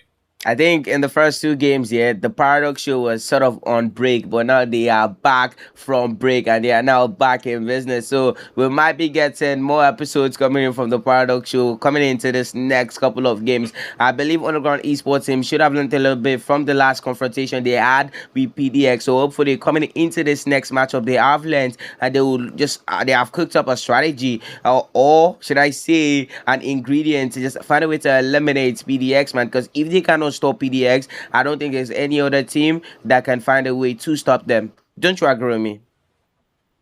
Indeed, indeed. Let's take a look at the massive gap in the leaderboard because the leaderboard is going to be moving a lot after the last performance from Paradox Esports. And Wow. indeed, it will. They will jump all the way to first place with 55 eliminations and 81 points. FNS will be in second with 67 points and 39 eliminations. Crimson Myth will hold strong in third with 38 eliminations and 59 points. And Underground will drop all the way to fourth with 59 points and 39 eliminations. Soul Society will be fifth with 31 points and 18 eliminations, while Stars Esports hold on to sixth at 11 eliminations and 25 points. Solaflay has finally gotten 8 points out of the game and will be in 11th now with two eliminations and eight eliminations, sorry, and 10 points total. That was quite the performance coming in from everyone. But Second Generation definitely did not have a good matchup when they got against PDX. I don't think any team in this game had a good matchup against PDX, especially Underground Kings, because they had such a good run. They were going pretty good with 6 eliminations, and they just ran into PDX. Do you think PDX will be able to do it again in the next map, or will Underground Kings be ready for them as we head into Purgatory? You know what? Before we go into details about PDX, I think we should give Underground Esports team a big kudos, man, a big shout out, because they are the only team that has managed to stay on top of the leaderboard whilst playing on the same day as PDX for 2 consecutive matches. Because on the first day, only one team was able to hold it for just a single match, but for the first time, we had a team hold it for 2 games. So I think they deserve some applause for that. But at this point in time, if they cannot find a way to reduce the gap between them and PDX, I'm sorry to say, but it's all up from here for PDX, man. But from the looks of things, PDX Esports teams, jokes apart, from the looks of things, PDX seems to be back in business now. They have adapted to the lobby, and you know, when a living team finally adapts to an environment, he more than tribes, and that's exactly what we are seeing happen to PDX over here, man. So hopefully in the next games, other teams find a way to step up when going up against other teams that are not PDX, because they need the points on against other teams, not just PDX, man. If you can eliminate another score that is not PDX, great for you, man, because you have to rack up the points whether PDX is in the lobby or not if you want to have any hopes of making your way to that grand finals. It is going to be very interesting. We will be heading into Purgatory very shortly, and Purgatory is a very decisive map.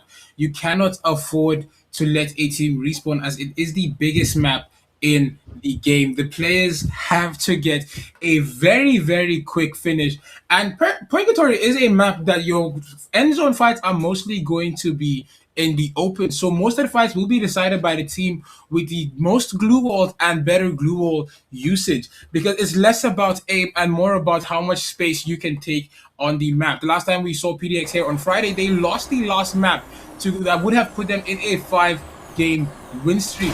But what you should not lose is your chance to go to Shock 2 game to get yourself some diamonds, as it is Garena's official top-up center that is safe, fast, and reliable. And the only thing you need is your ID and your credit card. So do get yourself some diamonds, as it comes with a 10% bonus on every purchase. Zoro, as a quick drop at Ski Lords with FNS going up against another team. What team do you think comes out on top of this first battle? First battle, we know FNS to always have a great start from what we've seen and from what we've picked up from all of their matches, man. FNS always starts in a very, very roaring way, if I may say. So I don't think FNS has any reason to be panicking. I think the team that should be panicking is the team that dared to even go up against a team like FNS. So Society definitely has to watch their back and front, because FNS is coming, and they are coming in hot. And what a response!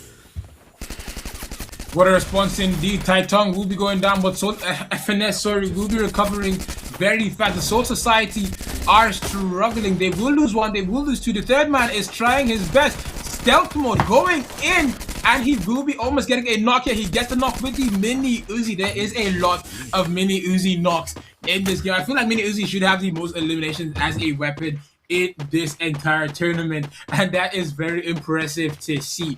But Bad Boy is the last man standing. He's trying his best to make it away from the Ski Lodge. Do you think Soul Society is ready for this matchup, or are they going to be the first team to be going out?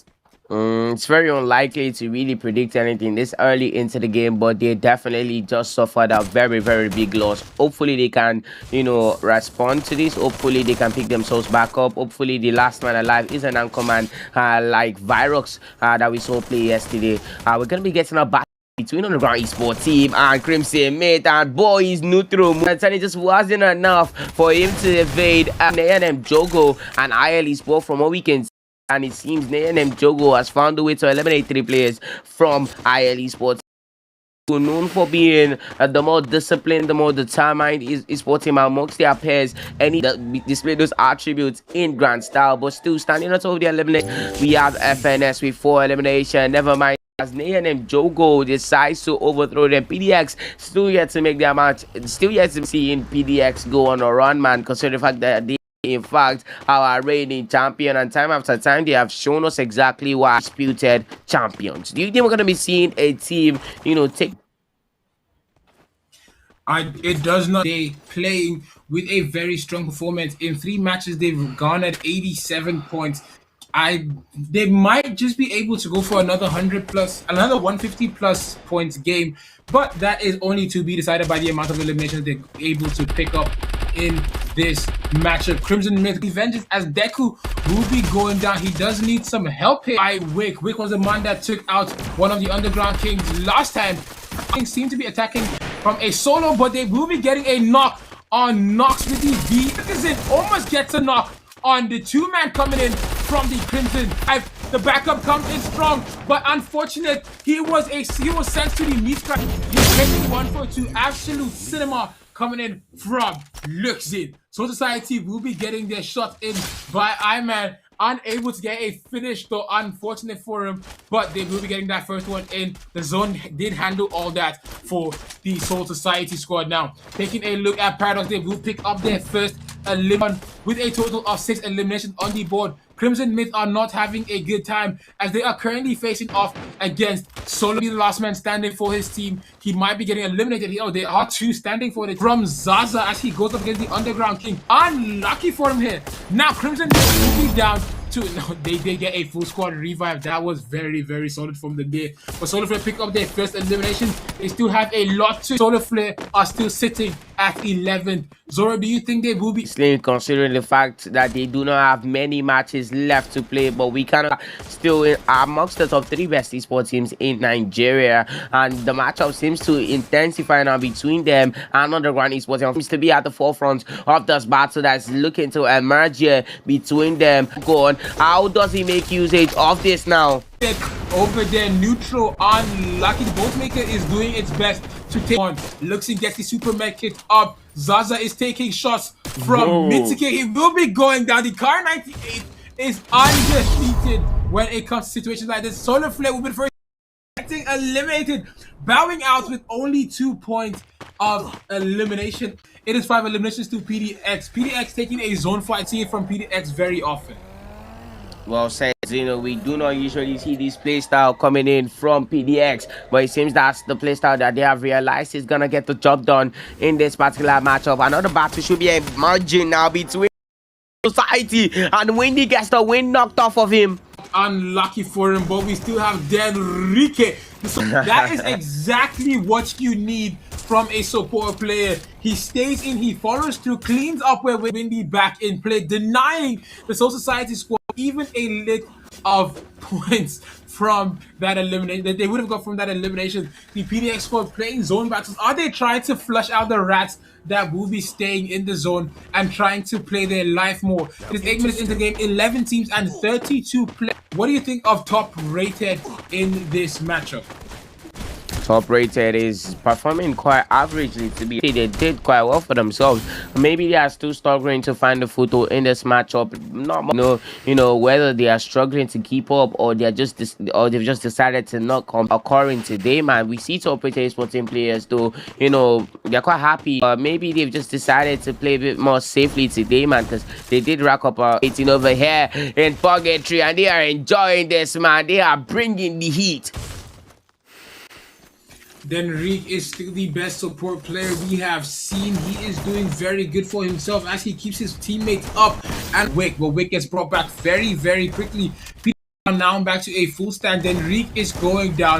His duo Windy is up, but Windy, unfortunate for him, quickly as Denrique can. Them Jogo over eliminations on the board. 2 teams are tied at 211 eliminations, and FNS will be sitting at to be able to get the win this time. It's still very light. Kind of effort to start. Confirm losing all his teammates, but still managing to stay in the game and keep his team in play. Unfortunate for Wildcard, he will be getting caught and eliminated by FNS, who pick up their 8th elimination as we are heading in to the 11th minute mark of this game. Them Jogo getting pushed but unfortunate for him, is going down as well. He cannot revive as quickly as Denri can. Jogo will finally pick up the pace as they are up to 11, 12 eliminations on the board. Two teams are tied at 12, which is Paradox and Jogo. Underground Kings will be up to 11 eliminations, and FNS will be sitting at 6.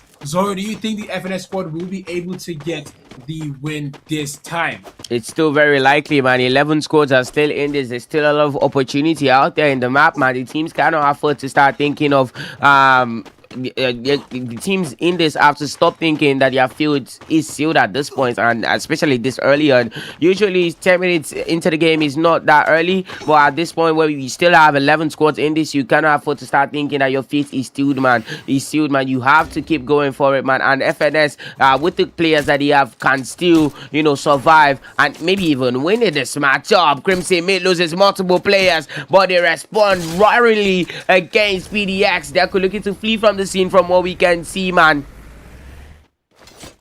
Deku will be getting a knock and a confirm, losing all his teammates, but still managing to stay in the game and keep his team in play. Unfortunately for Wildcard, he will be getting caught and eliminated by FNS, who pick up their 8th elimination as we are heading to the 11th minute mark of this game. Jogo getting pushed by a stack of FNS players, bringing the DNA straight to these men. Can they dominate? They're holding on to the high ground. What is going on in the mind of the Jogo squad? Can they recover? What is the play coming in from FNS? FNS have not been putting on a solid performance since they got that win. It is going to be rather difficult to see how these players respond, especially against a team like Jogo. Jogo currently sitting with 12 eliminations on the board. They cannot afford to get eliminated early, as we still have 11 teams in this lobby, as we are at the midway point, basically, of this match. Said, you know, the match is still very much alive and very much active, and teams should not give up just yet, man. Although PDX seems to be having the time of their life, man, they seem to be back in their helmets and back in that zone. Teams should be very, very careful when they eventually come up against any team at this point, because PDX is still out there. Berserk Generation are having quite the game. They're a team that focuses more on placements than eliminations. They are sitting with a single elimination on the board. Can they get up? Top Rated will be getting eliminated, bowing out as the second team to go out with 5 eliminations. Berserk Gen will be caught in the rotation by Paradox. Berserk Gen gets sent back to the lobby by a combination of Jogo and Paradox, putting Paradox up to 17 eliminations. It is a quarter of the lobby. God, but now Jogo might be getting denied entry into the zone by Paradox, as they are getting knocked by the zone and taking a lot of damage. This might just be the end. Wildcard taking shots. Wildcard getting eliminated. 20 eliminations to Paradox Esports, as Jogo gets sent back to the lobby with 17 eliminations for 9th place. Paradox just running around and sending teams back to the lobby. They still live by the name the Ring Crushers, as that was the original name this team came into the esports scene with. It is 12 minutes into the game, 8 teams and 23 players. Who comes out with the victory, as Sleazy might have been spotted, the last man standing for FNS. Sneaky just waiting for him. He is the sniper for the PDX squad today. His team might just run straight in and force that man out of cover there. Going straight in, Sleazy has no choice but to run out into the open, into the jaws of Sneaky. Sneaky is letting his team just bully this man and send him back to the lobby. Unfortunate for him there. It is Paradox up to 21 elimination. Burn Knuckles will be going down, putting us up to 50% of the lobby gone. It is 6 teams and 19 players left. What is going on in this matchup? I'll tell you what is going on in this matchup, man. Lots of ups and downs, lots of teams getting eliminated, most especially by Paradox Esports team, and Paradox Esports team currently sitting pretty on top of that elimination leaderboard now with 21 eliminations to their name. Crimson Mid right behind them with 12 eliminations, but the gap in elimination count seems to, you know, start getting a bit bigger now, and this is what I was telling the teams to avoid, man. If you allow Paradox Esports team to create a large gap between you and them, you are going to to regret it at the end of the day, man. Stars Esports team actually struggling a bit here, man, as they receive multiple shots from their outskirts coming in from PDX, man. They have to be careful moving on. They are in a bit of a pickle. They do have saves on their side, but they cannot get too comfortable just yet because PDX is waiting for an opening, an opportunity for them to eliminate anybody that dares make themselves open. PDX esports team players now will be pressing with them. Rick and Windy on the side. Midscape pays a hefty price, and UND is feeling the wrath of PDX now as they come in really hot. PDX will be going up to the underground Kings, trying to send them back to the lobby again with the one tap coming in. It is absolutely phenomenal. Surgical gameplay from the Paradox squad. Wow. The underground Kings are down to a single. They're down to nothing, as PDX are now up to 25 eliminations in this matchup. The Stars had a chance to third party, but they did not take that early enough, and now they have been surrounded by the Paradox esports team. They have one man in the hen house already. It's not looking good for the Stars, as they have no choice but to fight. They have no exits. They have just one way: fight or get eliminated. It's kill or be killed. One goes down. Windy will be going down. The Paradox are now down by one player. Sneaky gets eliminated. Stars Esports will be getting shut down by the lone Dan Reek. Windy goes out. Windy has to be eliminated. Unfortunate for him. His team needs to make the choice to get in the zone. Soul Society are still in this. Soul Society might be able to get Paradox sent back, but Paradox, unfortunately, not even Paradox. IL Esports will be getting a knock.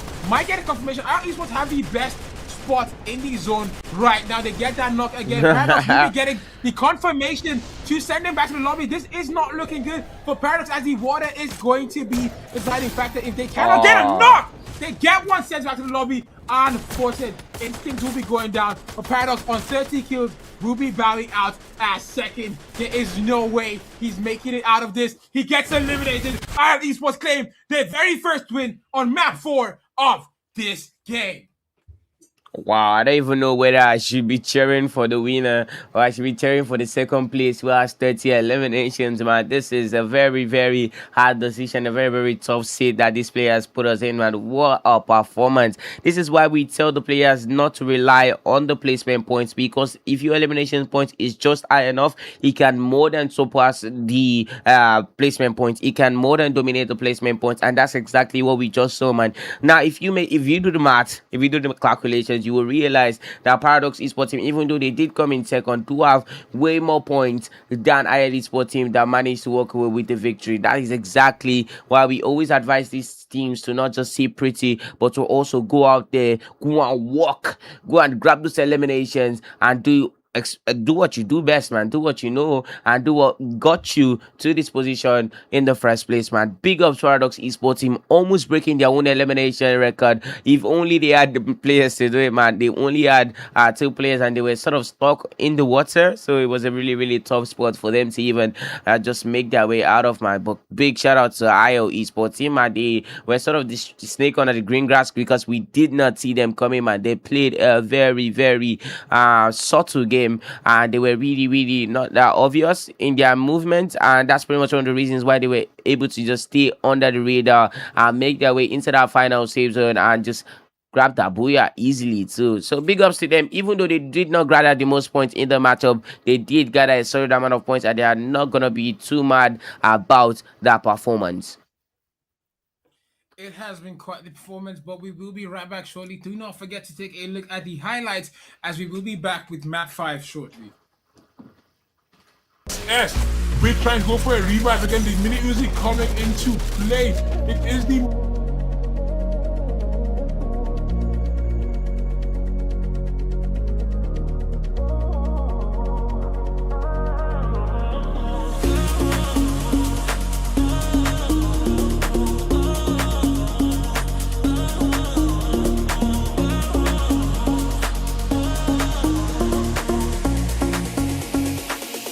I guess that you'll never know.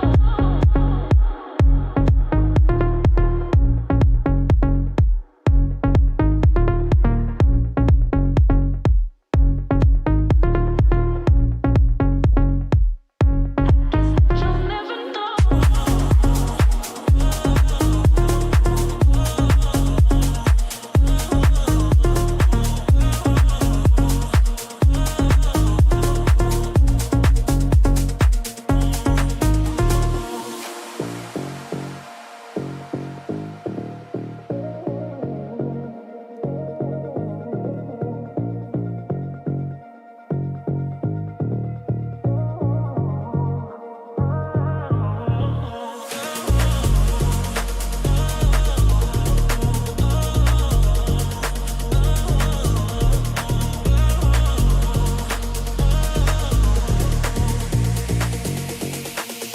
I guess that you'll never know.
All right. We are back in heading into map 5. It is about to be the last map for the day. Zoro, what are your thoughts on the 4 matches that have been played so far? One word, breathtaking, man. The players found a way to take our breath away, man. Most especially Paradox, man. Coming back from very, very average performances that we witnessed from them in the first 2 matches, and just start taking our breath away in the last 2 games is really, really the type of improvement that we want to keep seeing from Paradox, man. The ability to adjust and adapt is very, very marvelous. Underground esports team has consistently made their mark in the lobby, and I believe they won the first map of the day too. FNS always, starting out really, really strong, but they've not really been able to make their mark in the last couple of games that we played, man. They need a booyah under their belt, man. If they can grab a booyah, they will most definitely be really. Wait, don't they have a booyah from Kalahari? FNS has a booyah already, but they're not getting as many What? eliminations as we usually see them get. But let's take a look at the general leaderboard to see where the teams currently stand heading into map 5. Paradox will hold on to the top with a total of 120 points, bagging 85 eliminations in 4 matches. FNS will be jumping all the way to second with 79 points and 48 eliminations. Underground Esports will be bumped down to third with 76 points and 50 eliminations. Crimson Myth are now in fourth with 76 points and 50 eliminations as well. Soul Society will now be fourth with 21 eliminations and 42 points, as Stars Esports come in sixth with 33 points and 12 eliminations. Solar Flare, unfortunately, are back in 12th place, back netting just 12 points in 4 matches. Unfortunate for them here, but that is not what we came here for. We came here to see the best of the best, and Paradox is proving to still be the best. Heading into Solara, we are about to witness greatness because Solara is the newest map in the game. It is a breath of fresh air coming in with these zip rails, giving you a new way to zoom around the map and make even more interesting plays. Just like Kalahari, it allows a lot of quick plays to be made. Do you believe Nemjogo is going to do very well on this map, as this is a map that they are known to be consistently a force to be reckoned with? I believe knowing them, Jogo, knowing how consistent they are, once they are good at something, they will always show us that they are really, really good at it. But from what I've seen, PDX always dominates this map also. So I don't think we should just focus mainly on Nea and Jogo in this particular matchup, but also on scores like FNS, Underground Esports Team, and PDX. I believe those 3 squads, most especially, will find a way to wow us as usual in this particular map. Head over to Shop 2 Game before Solara kicks off to get yourself some diamonds at the official Garena top-up center that is safe, fast, and reliable. You only need your ID and your mode of payment that will send the account diamonds straight to your account without the need of a vendor or a middleman. And you do get a 10% bonus on every purchase. But a bonus is what PDX are getting, as they will be heading into the first matchup and will lose 1 and 2 players going up against Nea and Jogo here. Unfortunately, they will lose a 3rd player as well. Sneaky is the last man standing. He did take off the dinosaur costume today, as he is running with the newer outfit and just being the anchor that his team needs. Very, very solid player that man is. Nainem Jogo is starting off strong though, as this is a map that they are consistently a force to be reckoned with. They consistently dominate on this map. Can they do it today? Because this is going to be their chance to close out week 1 as a team that makes it to the top 12. Because heading into next week, it's going to be a lot more difficult, as some teams will have a massive gap to just try to catch up to the teams on top. Zoro, what team do you think is going to dominate this map besides PDX?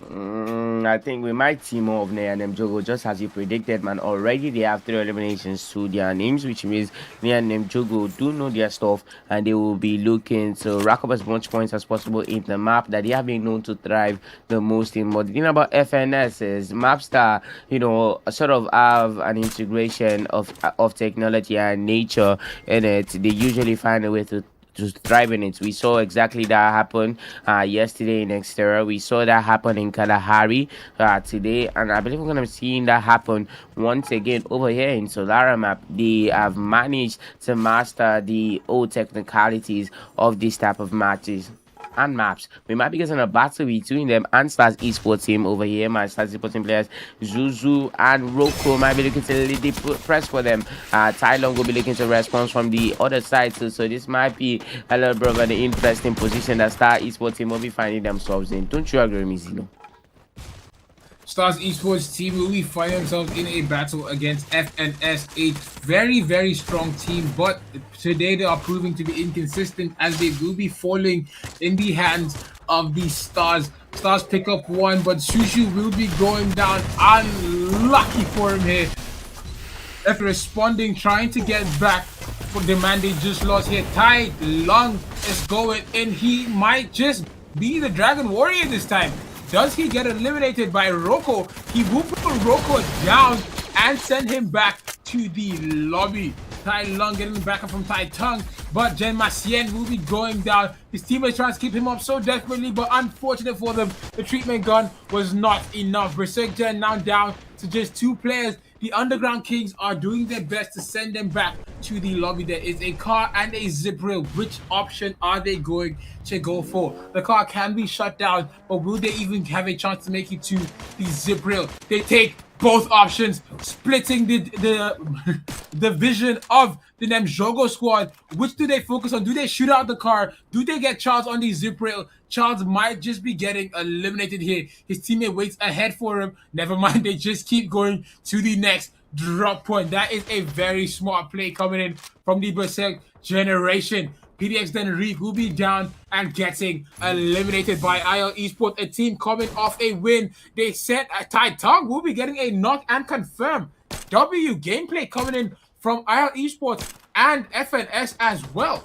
My goodness, PDX are now down to just 2 players. Windy is as well. Unlucky for him here. IL Esports might be proving to be a team that could contest with the PDX one. What do you think about the boost, the sudden boost in IL Esports performance, Zoro? I think that booyah meant a lot to them, and that booyah was the motivating factor that they have been lacking and most definitely been needing, man. And the fact that they got that booyah in the last match just showed them that they can actually be the best squad in the lobby if they actually set their mind to it, if they actually play in the way that the best of the best squads play, man. And that's exactly why when they actually found out that it's possible, when they actually found out that they could perform on that particular level, we now see them, play a bit more boldly when they are coming up against other squads that are really capable, like PDX Esports team. Over here, it seems a battle might be unfolding here between Underground Esports team and Cellular Esports team, but the Underground Esports team player might be looking to flee the scene real quickly with the sports car boost. Smart man, if you ask me, he knew when to run. As they always say, knowing when to run and when to fight is very important, and I believe he made the best decision he could have possibly made. Unfortunate for PDX, they will be the first team to be getting eliminated in map 5 as they bow out in 12th place with only a single elimination in this matchup. But they have a chance to get closer to the top 1 spot as they are on 6 eliminations. If they can rack up 30 plus points, they should be dangerously close to PDX. PDX cannot afford to have another game go sideways for them like this. Even though the performance today has guaranteed them a spot in the top 12 already, they still need to step up as the teams are going even harder with each day. We are seeing Solar Flare have a very horrible day today, but it is just the end of week 1. We still have another week of games, so 12 more matches coming in from each of these teams. Will they be able to step up then? It is a lot of decisions that need to be made very quickly for these teams, and it is not looking very solid for them. Berserk Gen will be going up against Solar Flare, and 1 man down from the Berserk generation already. Another man down, Solar Flare will be picking up that Flare. They are very split up, but Solar Flare Feruzan will be going down. Unfortunate for them. Solar Flare usually have a better chance when going up against Berserk Generation, but today they seem to be falling apart a lot quicker. And just like that, they proved me wrong as they pick up 2 eliminations on the Berserk Generation. Unfortunate for them. These are 2 teams that are usually very strong, but today are having a lackluster performance, and it is very difficult to predict what the outcome of their fights are going to be. Tai Tongue pushing Lone very, very hard here, cooking the grenade. Lone hears it, jumps away. Very, very quick thinking coming from him here. My goodness, Zoro, what do you think the Burn Knuckles will have to do to stay in this matchup? The only thing they can do is to survive, man. And as Franklin once said, surviving is winning. So if they want to have any hope of win, they must find and do everything in their power to survive. Underground esports team seems to be on a roll right now as they already have 3 eliminations, and more eliminations might be coming in as they engage to operate an esports team. The Igori will be going down now, and Neutral is in a bit of a pickle here as he aims to twist and turn to evade bullets, but all his efforts are neutralized by the opponents. Mitsuki looking to flee the scene a little bit with a launch pad. That's just an unlucky outcome for Underground esports team there, bro. They were really on a roll, but just didn't happen for them at the end of the game, and Top Rated was able to overpower them and absolutely run through them with their might. Burnakus doing quite well for themselves right now with 4 eliminations to their name. Recently just got a revive on their man Lone. FNS doing quite well for themselves too, as they are your current reigning champions on the elimination leaderboard in this particular matchup. PDX for the first time ever is this first squad to get sent back to the lobby. Is that a result of overconfidence, or is that a result of communication breakdown, or is that a result of being overpowered? I guess we'll never know. FNS Burnakus sporting player in a bit of a pickle here. What do you think the outcome of this 1 versus 1 will be, Zeno?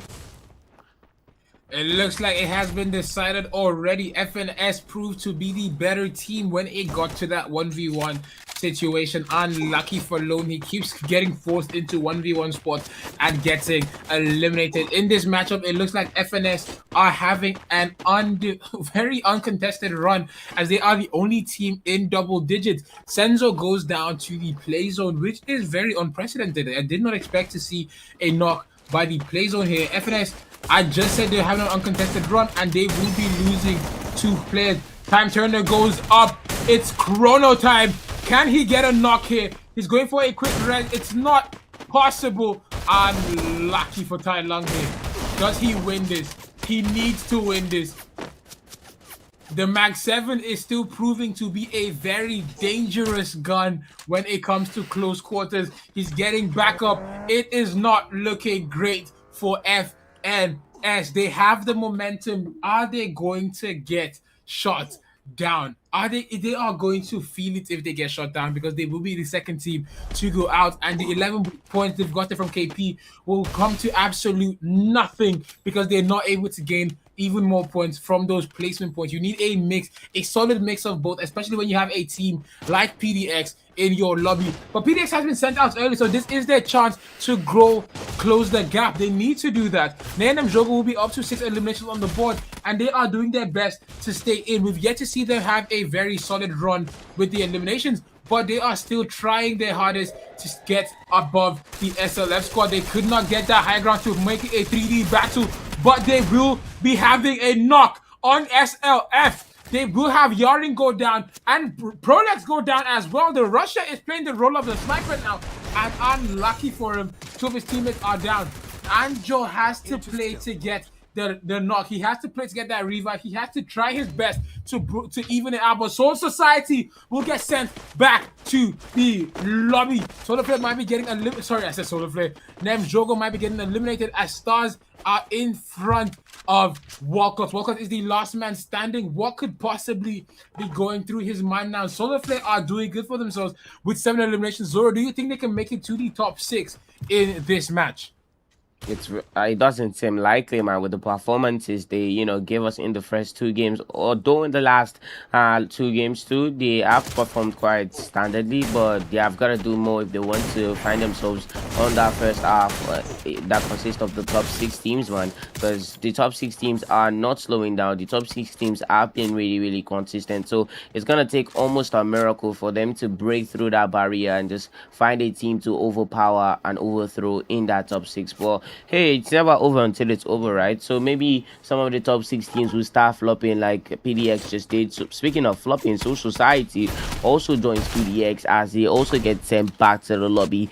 They're gonna be placing in 11th, I believe. FNS is having the time of their life with 12 eliminations, man. The boys are really cooking, man. They've been really at it since the very beginning, and it's great to see a team, not let off and not slow down, man. It's really good handling, good communication skills, good teamwork skills, and good clutching skills. 12 minutes 30 seconds into the matchup, 10 squads alive, 34 players still left in this Berserk generation, still yet to leave a mark on this matchup. Even PDX that has been eliminated as an elimination, which goes the question. There goes the question: why does Berserk generation not push anymore? Why have they decided to become a subtle team? Do they know the future? Have they been informed by an herbalist or something that they don't have to press again and they will magically appear in the grand finals? Because if that's not the case, then it's absolute insanity for them not to be pushing at this point in time, man. And speaking of Berserk generation, they'll be getting sent back to the lobby, man. This is not the Berserk generation we know, man.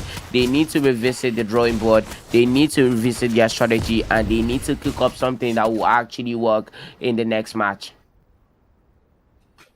Berserk generation gets sent back early, putting us at a quarter of the lobby gone. Unfortunately, it is Solar Flare that looks like they might be joining them, as they are now caught between Crimson Myth and FNS. They have to force a fight regardless. The Bolt Maker is coming to take out one of them. Peruzan is dangerously low. It looks like this might be curtains for Solar Flare. Unfortunate timing for them, but FNS will somehow still be helping as they get a knock on Nox. Vix is trying to be a hero. Solar Flare will be getting out of the game as predicted. Unlucky for them. Anonymous will be getting knocked. Crimson Myth are playing Captain Revive here as they keep coming back, but they will get Nox again. Nox could have survived that, but he wanted to get his teammate back, and he did. It looks like Nox is going out. FNS, they did lose Sensor, but they might be able to get a revive in. TR sending Viper in, but unfortunately for Viper, he will be getting put down. Unfortunate for them there.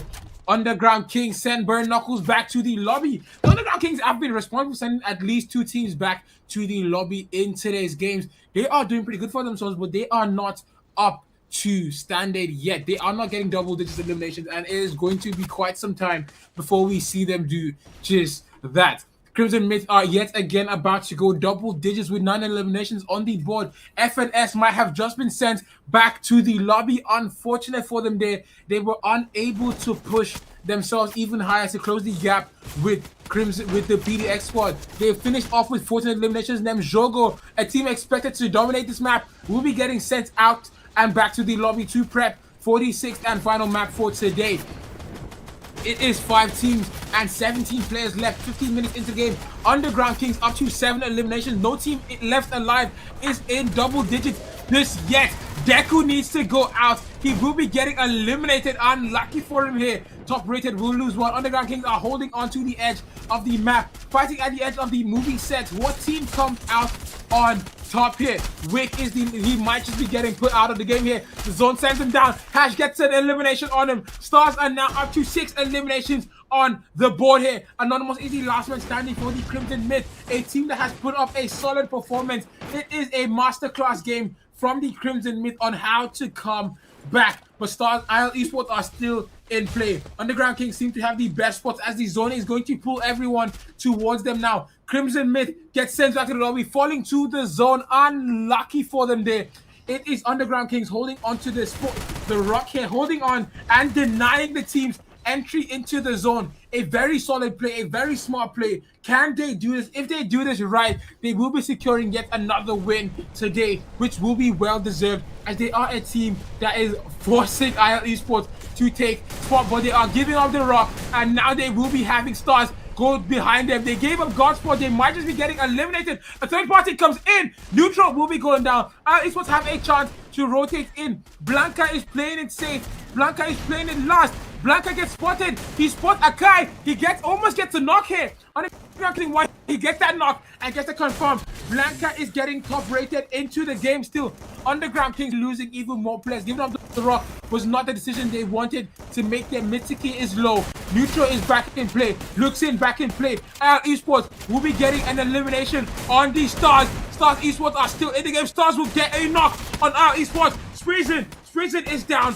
Can he get picked up? It's still to be decided. He gets a knock. Damien is dangerously low as well. It is looking very, very complicated. Lorem in a very good spot for him. But Damien, he manages to send his teammates back to the lobby. Underground King will be down to just 2 players. It's a 2v2 situation here. Can the Underground Kings pull off their second win for the day? They will be bagging a kill here. It is a 2 versus 1. Can the dream come on top here? Or will Neutral and Luxin give a very solid push to bag themselves a second win for the day? In a 2v1 situation, look, Dream is a sniper. He has 2 rushes pushing towards him. A long rotation has been made. The wall breaker goes down on both sides. 11 eliminations. Can he close out with a 12th elimination for his team? Multiple spots he has to force the fight. He doesn't have a choice. They do not want to play him close quarters. They are forcing him to peek out. They're forcing him to play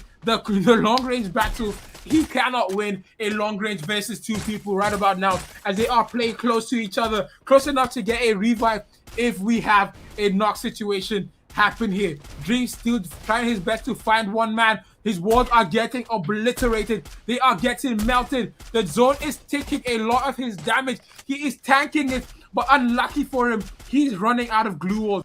Closing the distance, he is being forced into close quarters, still trying his best to find that lone player, that one headshot. Can he do that? If he gets that knock, he will be able to get in, but the glue walls are out. He has to be fighting an open battle now. Still low, under 100 HP. He gets eliminated. Underground Kings will be getting a map 5 victory. A second win for the day to take map 5.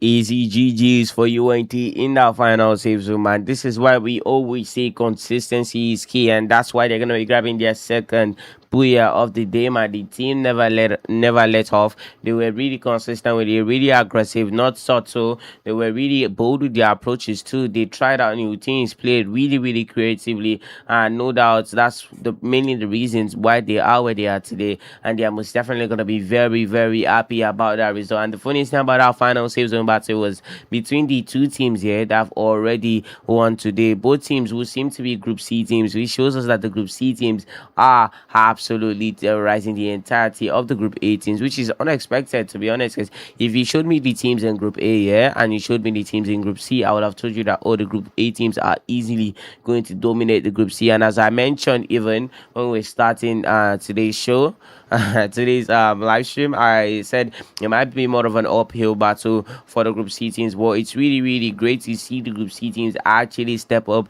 and show us that they made it to this stage because they can actually go toe-to-toe with the Group A team. So we look forward to seeing more of that from them, most definitely. We should be giving you guys the best of the best actions from the matchup that we just watched. What about now?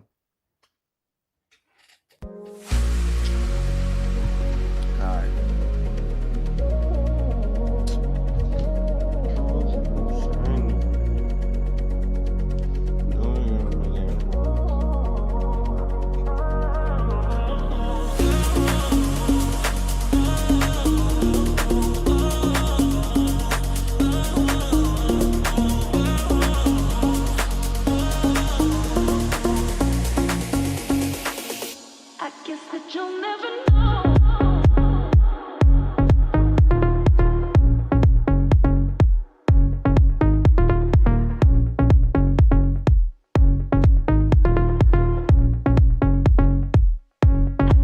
You'll never know.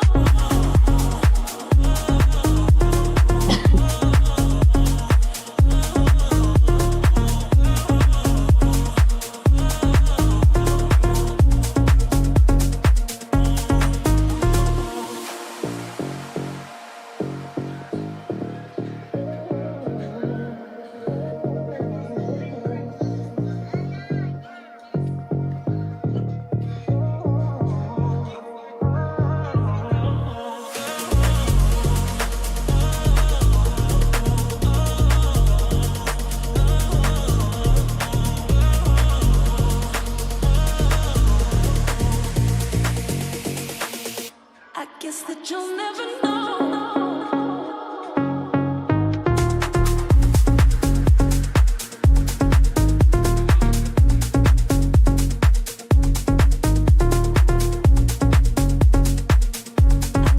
You'll never know.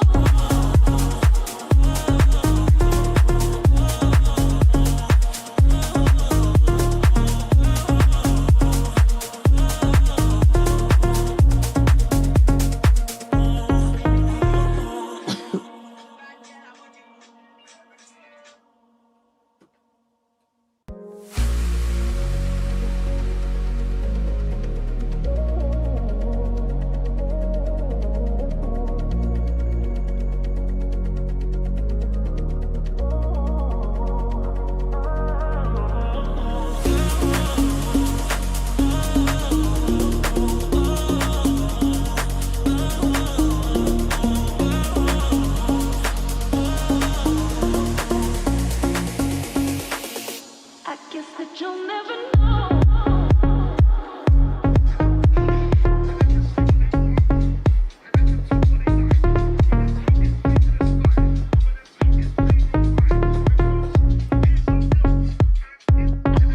You'll never know.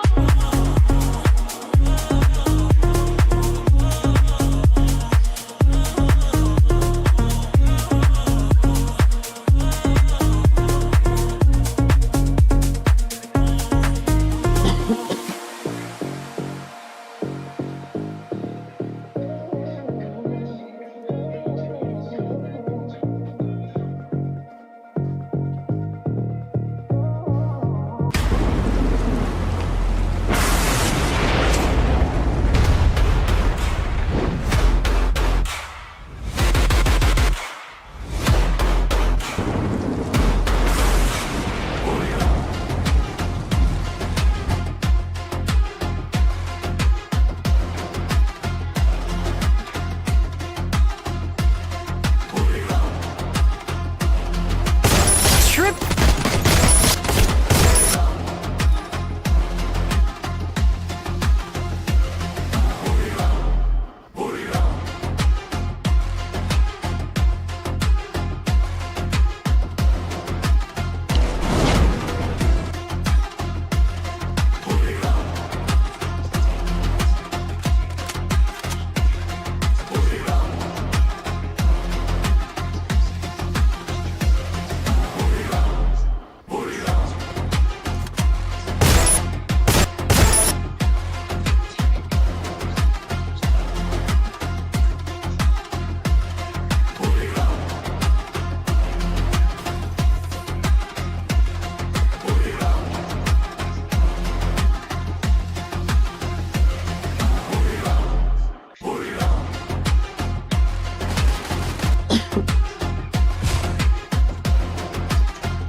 from Cabo Verde, bagging 2 wins today. It has been genuinely phenomenal performance coming from the Underground Kings. Zoro, it is about to be the 6th map for today. What do you think your take is going into the last random map for today? I don't think it's gonna be really easy for me to give my analysis, on how the last map is gonna be, considering the fact that we don't even know which map it's gonna be, number one. But then if I was to just, predict based off of how these teams have been playing in the last couple of games, I would say it wouldn't be too, shocking to see a team like UND, FNS, come out on top here in this last game. But remember, Paradox is never out of the image. Never ever. We never ever count them out. I'm just saying this two teams that I just listed have been really, really impressive. Some have even managed to outshine Paradox themselves today, just today.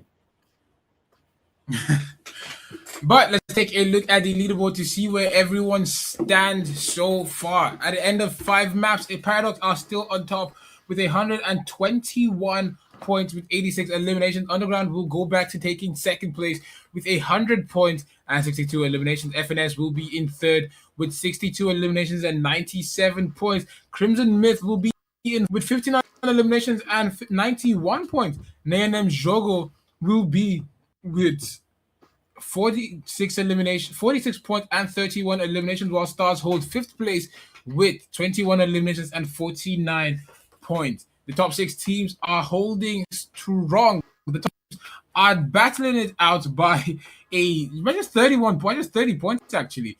It is absolute cinema coming in from Underground Esports to be able to take 2 wins today. Do you think Solo Flare are going to have finally have a good game, as we are seeing them consistently be the 12th team in today's game? I don't think it's likely, man. I mean, look at them, man. They've played 5 games and they've only been able to rack out 22 points. This is one of the worst performances that we've ever gotten from Solo Flare Esports. And I'm not saying this from a place of hate, man. I love seeing Solo Flare Esports team clutch. I love seeing Ferozen clutch. I love seeing Ragnar clutch. But it's just not happening for them today. And I don't think they can really do much today, man. Maybe it's the form that they've come out with today, but the best thing they can do for themselves, not for me, is to come out next week with a fresh mind and they go back to the YouTube videos, watch, the live stream, learn from the mistakes that they made today, and hopefully they are able to make corrections on time, and the corrections are able to just help them, play better in the next games ahead. Genuinely cannot wait to see how Solo Flare come back next week, but they still need to do a very solid job to close out, at least not end the day in 12th place. We will be heading to the 6th and final map, and we are back to the deserts of Kalahari. It is going to be an interesting map, as we have in the weapon pool to allow a lot more creative plays. We saw the Underground Esports team use it as a means of denial of rotation in the last game. Are we going to see them do the same thing the second time around on this map? Game 6 coming in with Kalahari. Before you go in, you should go to Shop to Game to get yourself diamonds with a 10% bonus on Garena's official top-up center that is very safe, very fast, and very reliable. You only need your ID and your means of payment to get those diamonds as quickly as possible. Zoro, who do you think is going to be the dominating team on this match as we close out today's games? The last time we were in this map today, which is Kalahari, I believe FNS came out on top. So maybe it might just happen for them, man.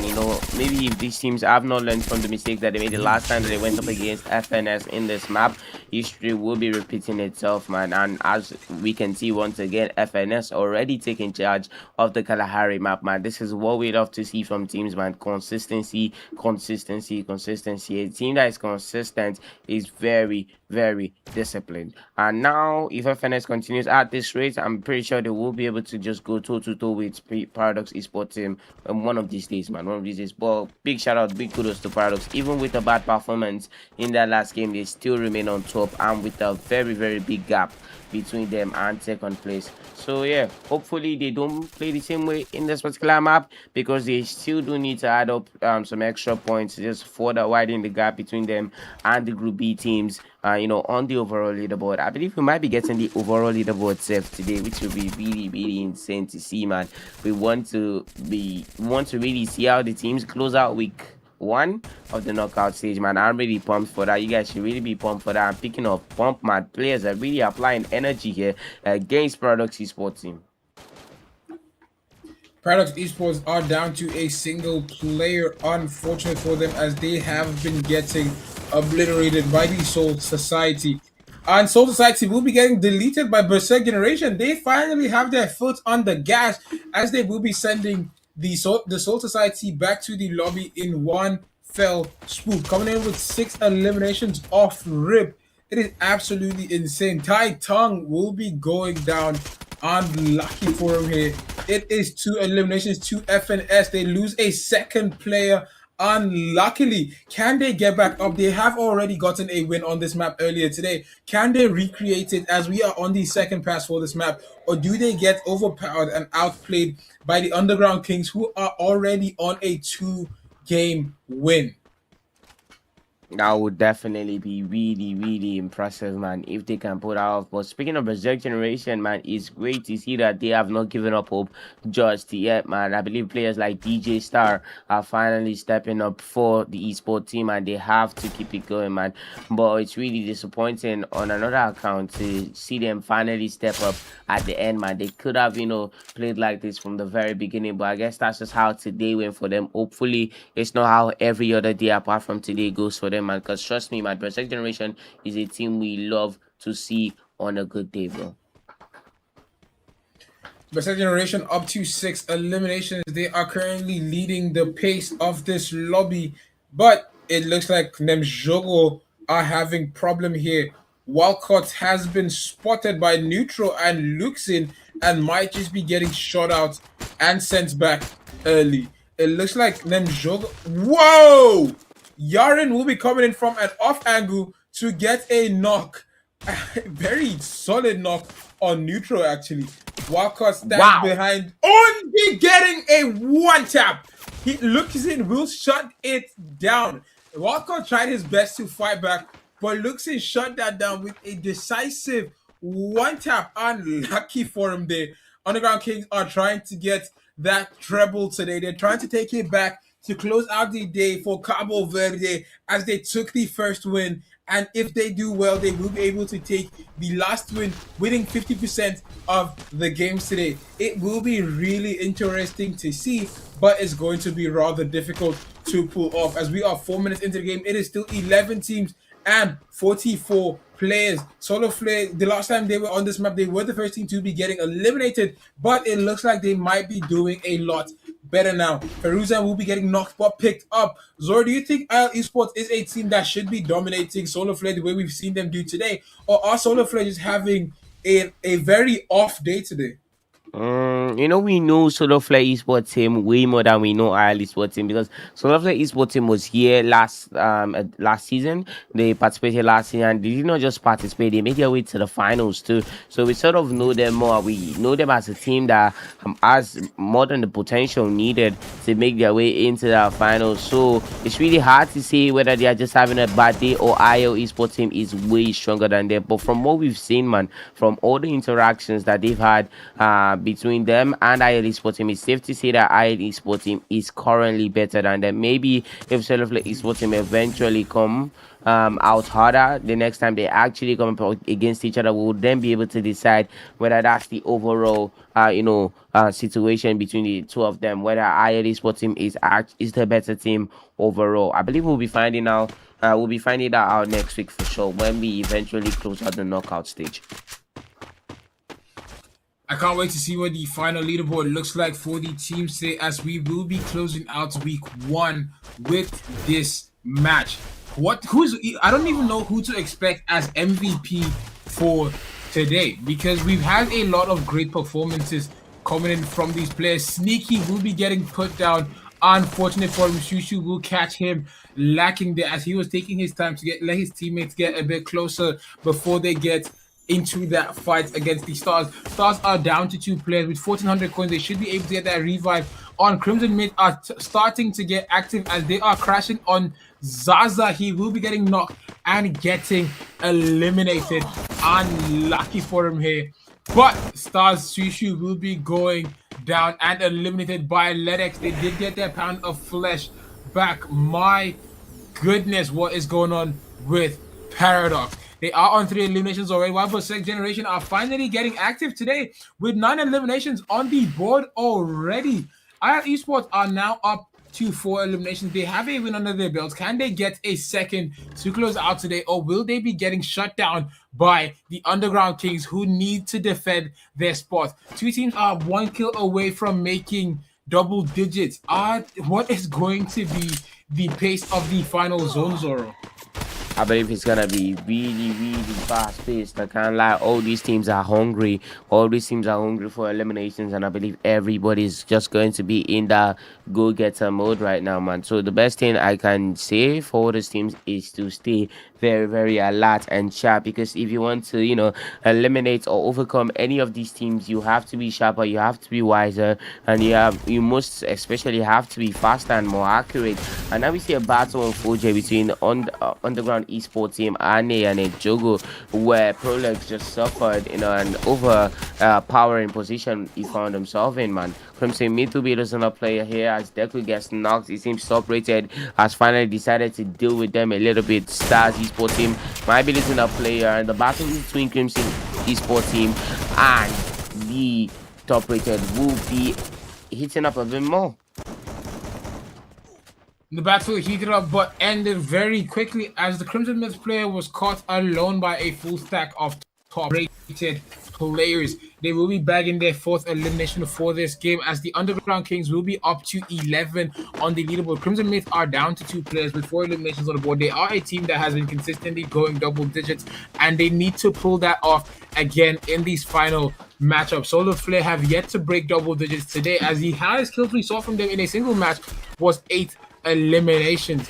It has not been a good day for them, but that is just the end of week 1. He almost gets knocked out the sky. He will be getting shot out the sky by the Underground Kings.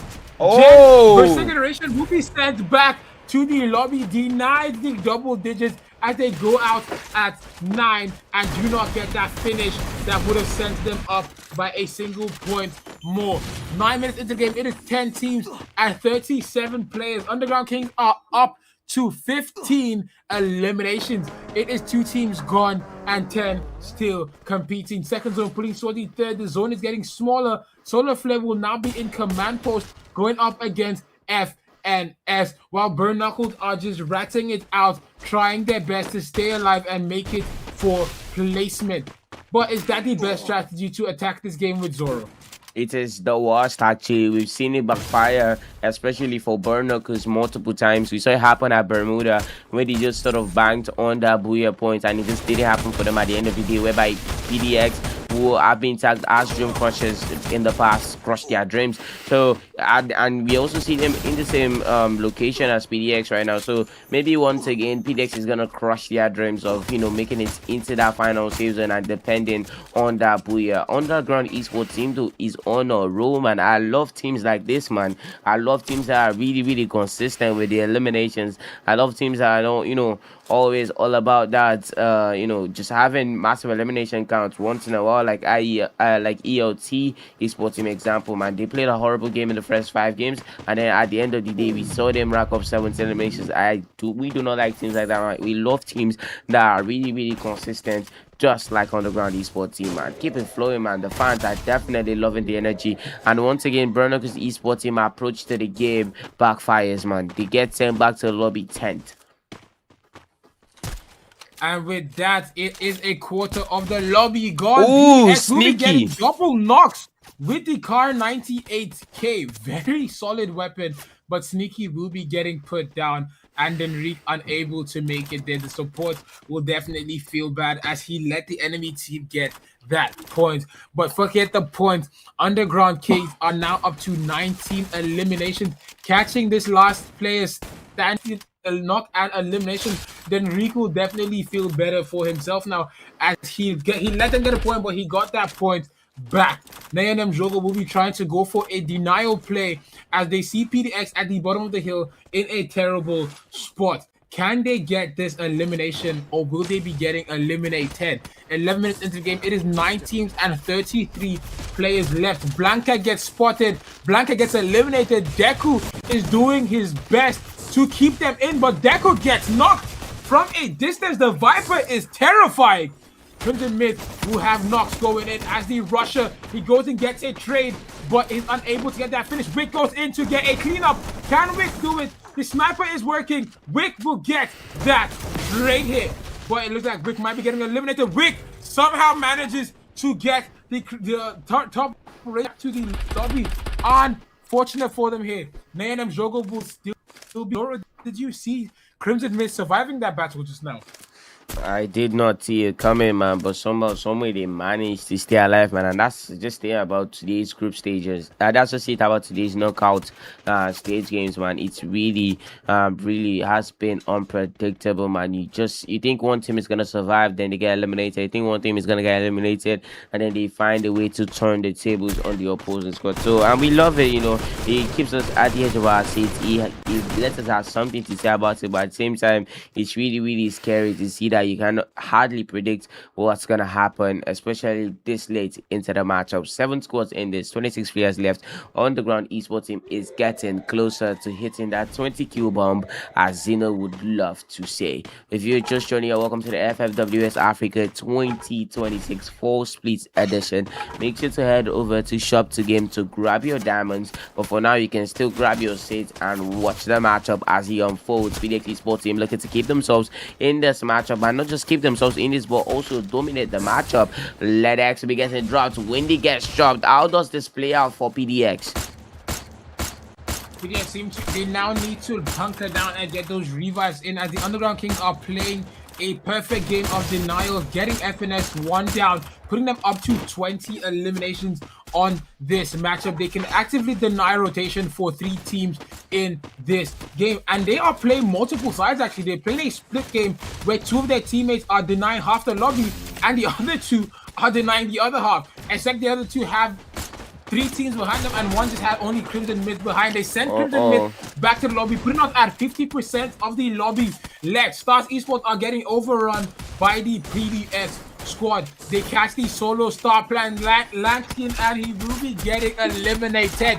13 eliminations on the board, 22 for the Underground Kings. Can they bring this home for Cabo Verde? They opened the day with the Cabo Verdean flag at the start. Can they close it out with a lot more kills than they did last time? First game was 19 eliminations. They already surpassed that with 22. PDX still up with 13 eliminations, still in contention. Can PDX get their second win for today? It is 14 minutes into the game, 5 teams and 18 players left.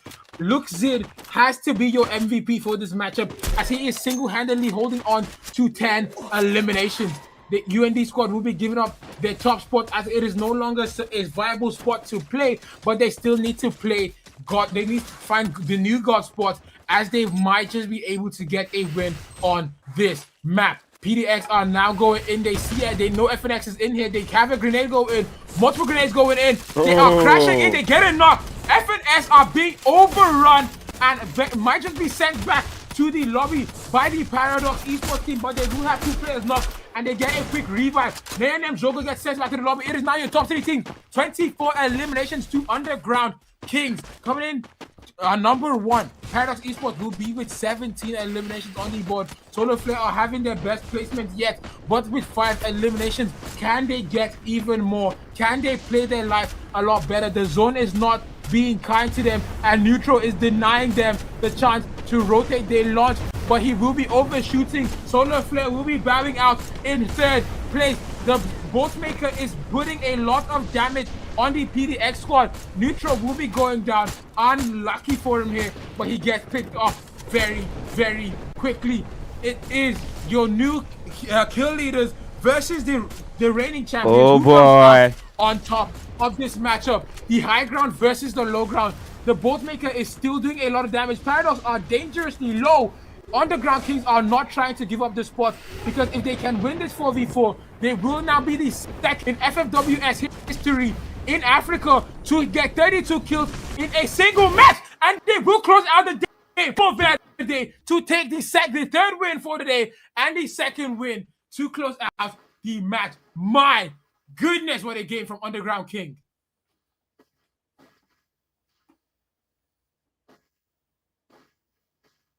Take your jaw. Just let me pick my jaw up real quick. Did you just see that?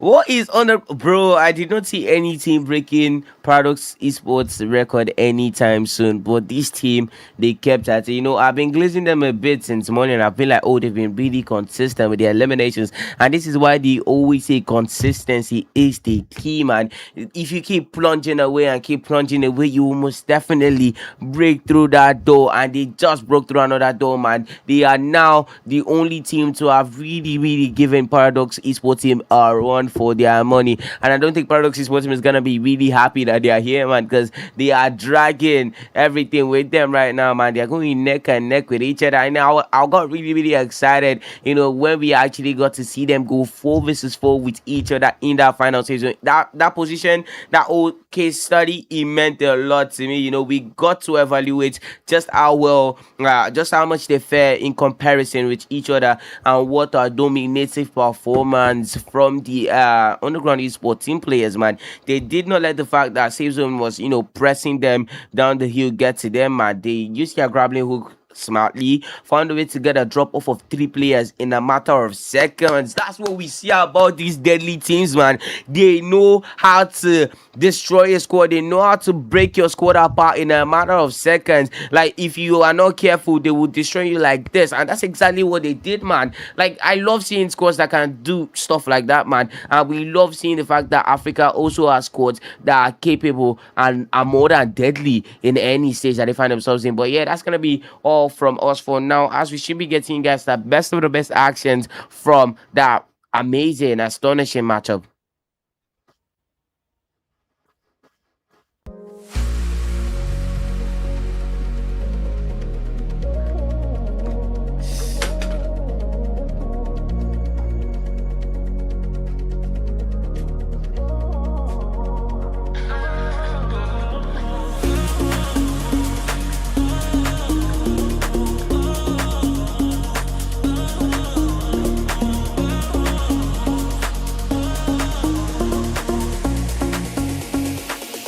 I guess that you'll never know.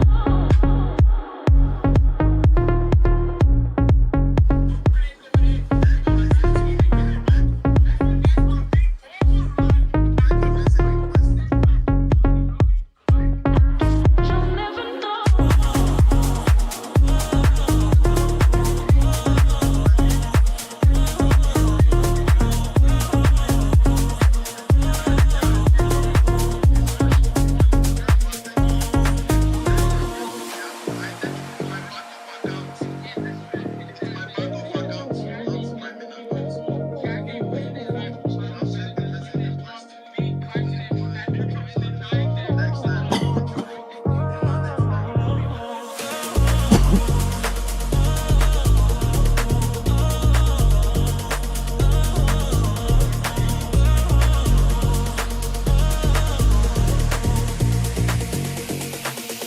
I guess that you'll never know.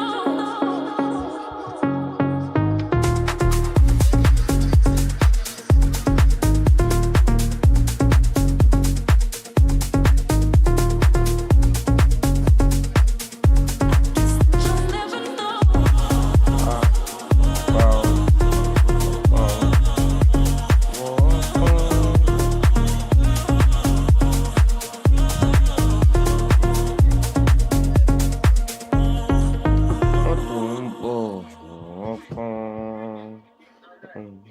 Yo, Fearless, you just called.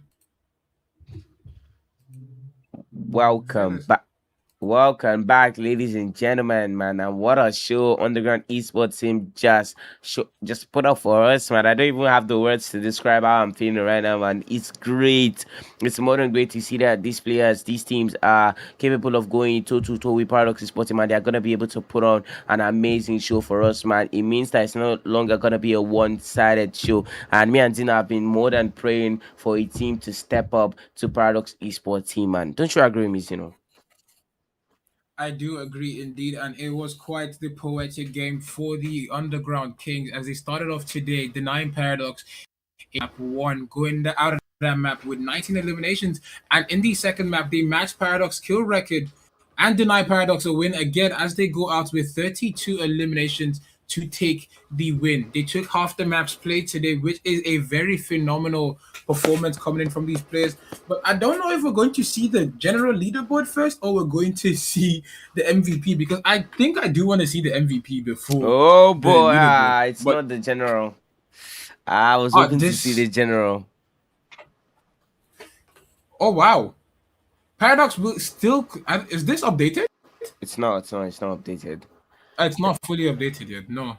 Yeah, this is still the leaderboard from the previous Yeah, matchup. it's still the Yeah. leaderboard from the previous game, so it's taking some time. Even production too is feeling it. That's why they made that mistake. But my goodness, from Cabo Verde, they came out on top. The leaderboard has Oh, been updated massively, and Paradox is only 3 points in top one as they finish out the day with 103 eliminations with 147 points. Underground Esports will come in with 94 eliminations and 144 points. In third place, we have FNS with 107 points and 66 eliminations. Crimson Myth will come in fourth with 66 eliminations and 102 points. In fifth, we have Nea Jogo with 58 points and 36 eliminations. And Stars Esports will come in with 25 eliminations and 58 points. It was quite a performance coming in from all these teams. It was genuinely a show, a masterclass performance coming in from these players. Zoro, did you see Underground doing? I mean, you definitely did see Underground doing this well, but did you see them being just 3 points shy from taking top one away from PDX?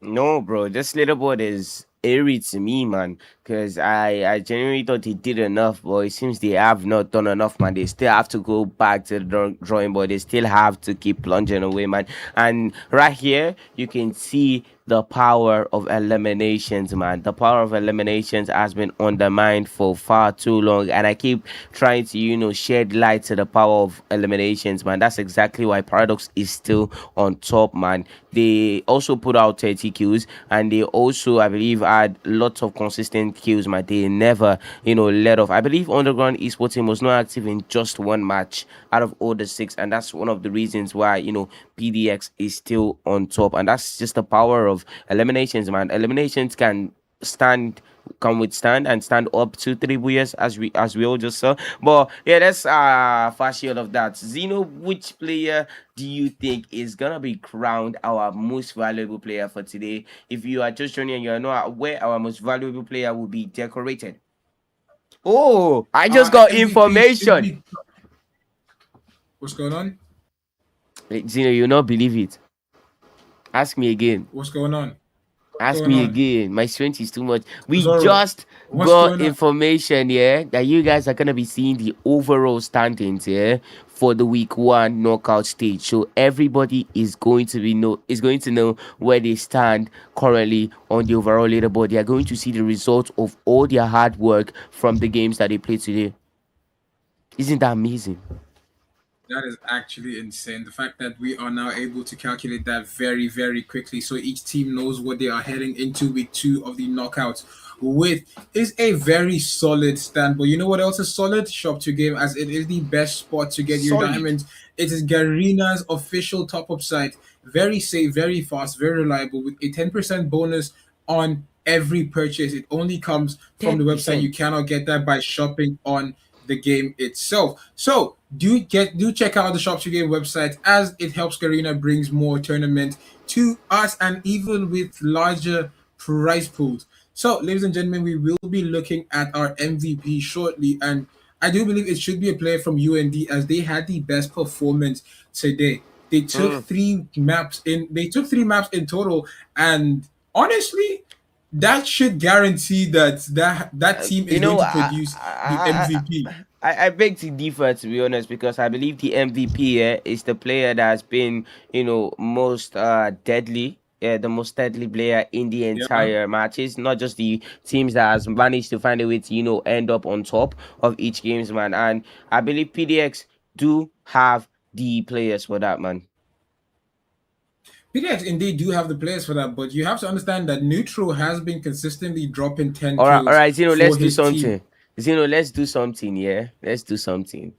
You know what? Let's not do something. The MVP leaderboard, the MVP will be announced shortly. Let us know what you guys think is gonna be in the comment section real quick before we show you guys. You guys have 5 seconds. 5 seconds, man. Let us know what you guys think the MVP is going to be in the comment section. Let's give them a quick countdown. Five, four, Five, four, three, three, two, two. one. You've had enough time, man. You have enough time. Let's run up the MVP right about now. Your MVP for today's games will I be said PDX it. Sneaky, coming That's in with my boy. 32 eliminations, 19,454 damage, and 20 with a better accuracy of 34.30%. He is genuinely a beast to be reckoned with. He took off the dinos today because he's shedding weight and just running around scaring the enemy team. Because usually when you know it's Sneaky, he does not want to be recognized as he is going and dissecting these teams. Genuine masterclass gameplay coming in from Sneaky today. But it looks like that will be it from us today. We are No, no, closing out week one with what? no. We should be getting the overall leaderboard, I believe. Oh yeah, my goodness. I believe we should be giving you guys the overall leaderboard. Really, really impressive stuff coming in from Sneaky Man, getting being crowned the MVP in is he in or every single day that he has played, man? The man is really, really him at this point. Every single day he has played, he has been crowned the MVP. He played on Friday, he was crowned MVP on Saturday. He played today, and now he's being crowned MVP once again. I'm sure PDX is very, very happy. Is very, very happy to have him on their side for sure. We should be giving us the overall standing. I don't know how through that is. Okay, we are not yet ready to give you guys the overall standing, but you know what you guys should be ready for. So you know what should they be ready for?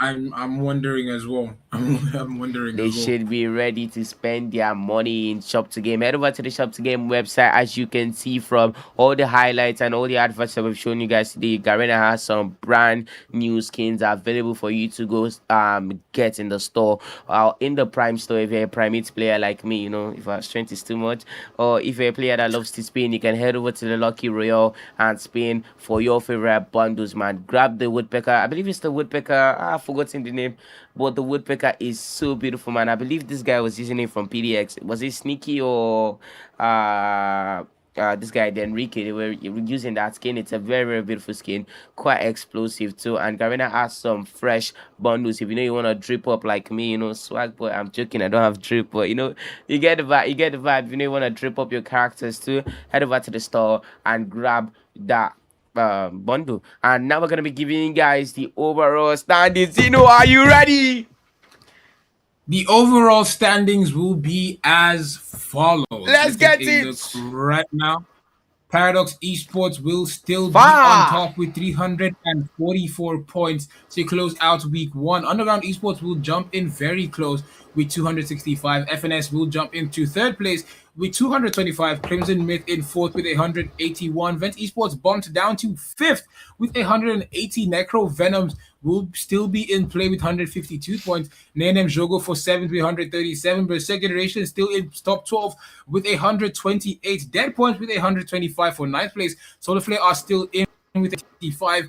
L Esports will still be in 11th in the top 12 with 116. Top rated are still in barely with 110 points for 12. Those are your top 12 teams. Those are the teams with a chance to make it to the finals for the FFWS Africa Fall Edition. the teams from 13 to 18 still have next week to try and make it into that top 12. And top rated need to step up a lot because they are 1 point away from being relegated to a team that does not qualify for the finals. And they made it to the finals before. They should be able to do it yet. But it looks like that will be it from Zoro and I, as we have had a lovely weekend casting for you guys, taking you from day 1 to day 3. I'm your host, who is Zeno, joined by the ever improving Zoro. We will be wishing you a good night and God bless. Guess that you'll never know.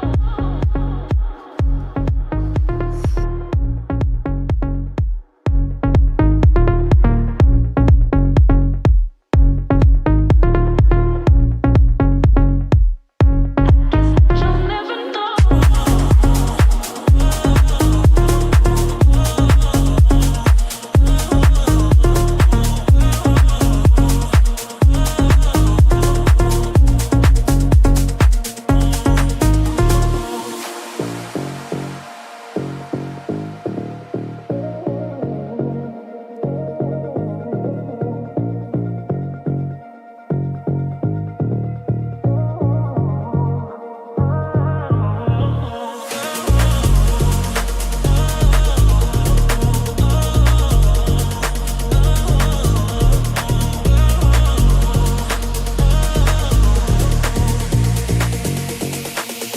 I guess that you'll never know.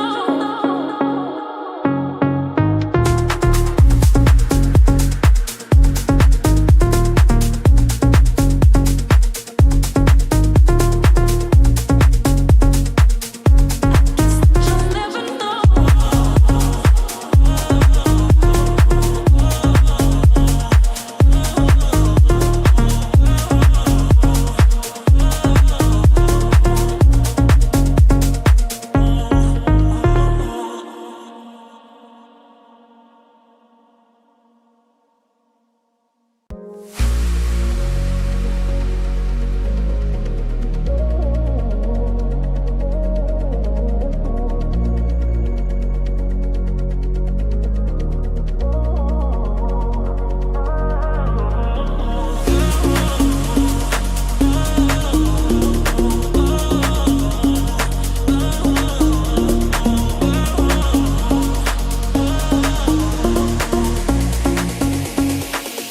I guess that you'll never know. You'll never know.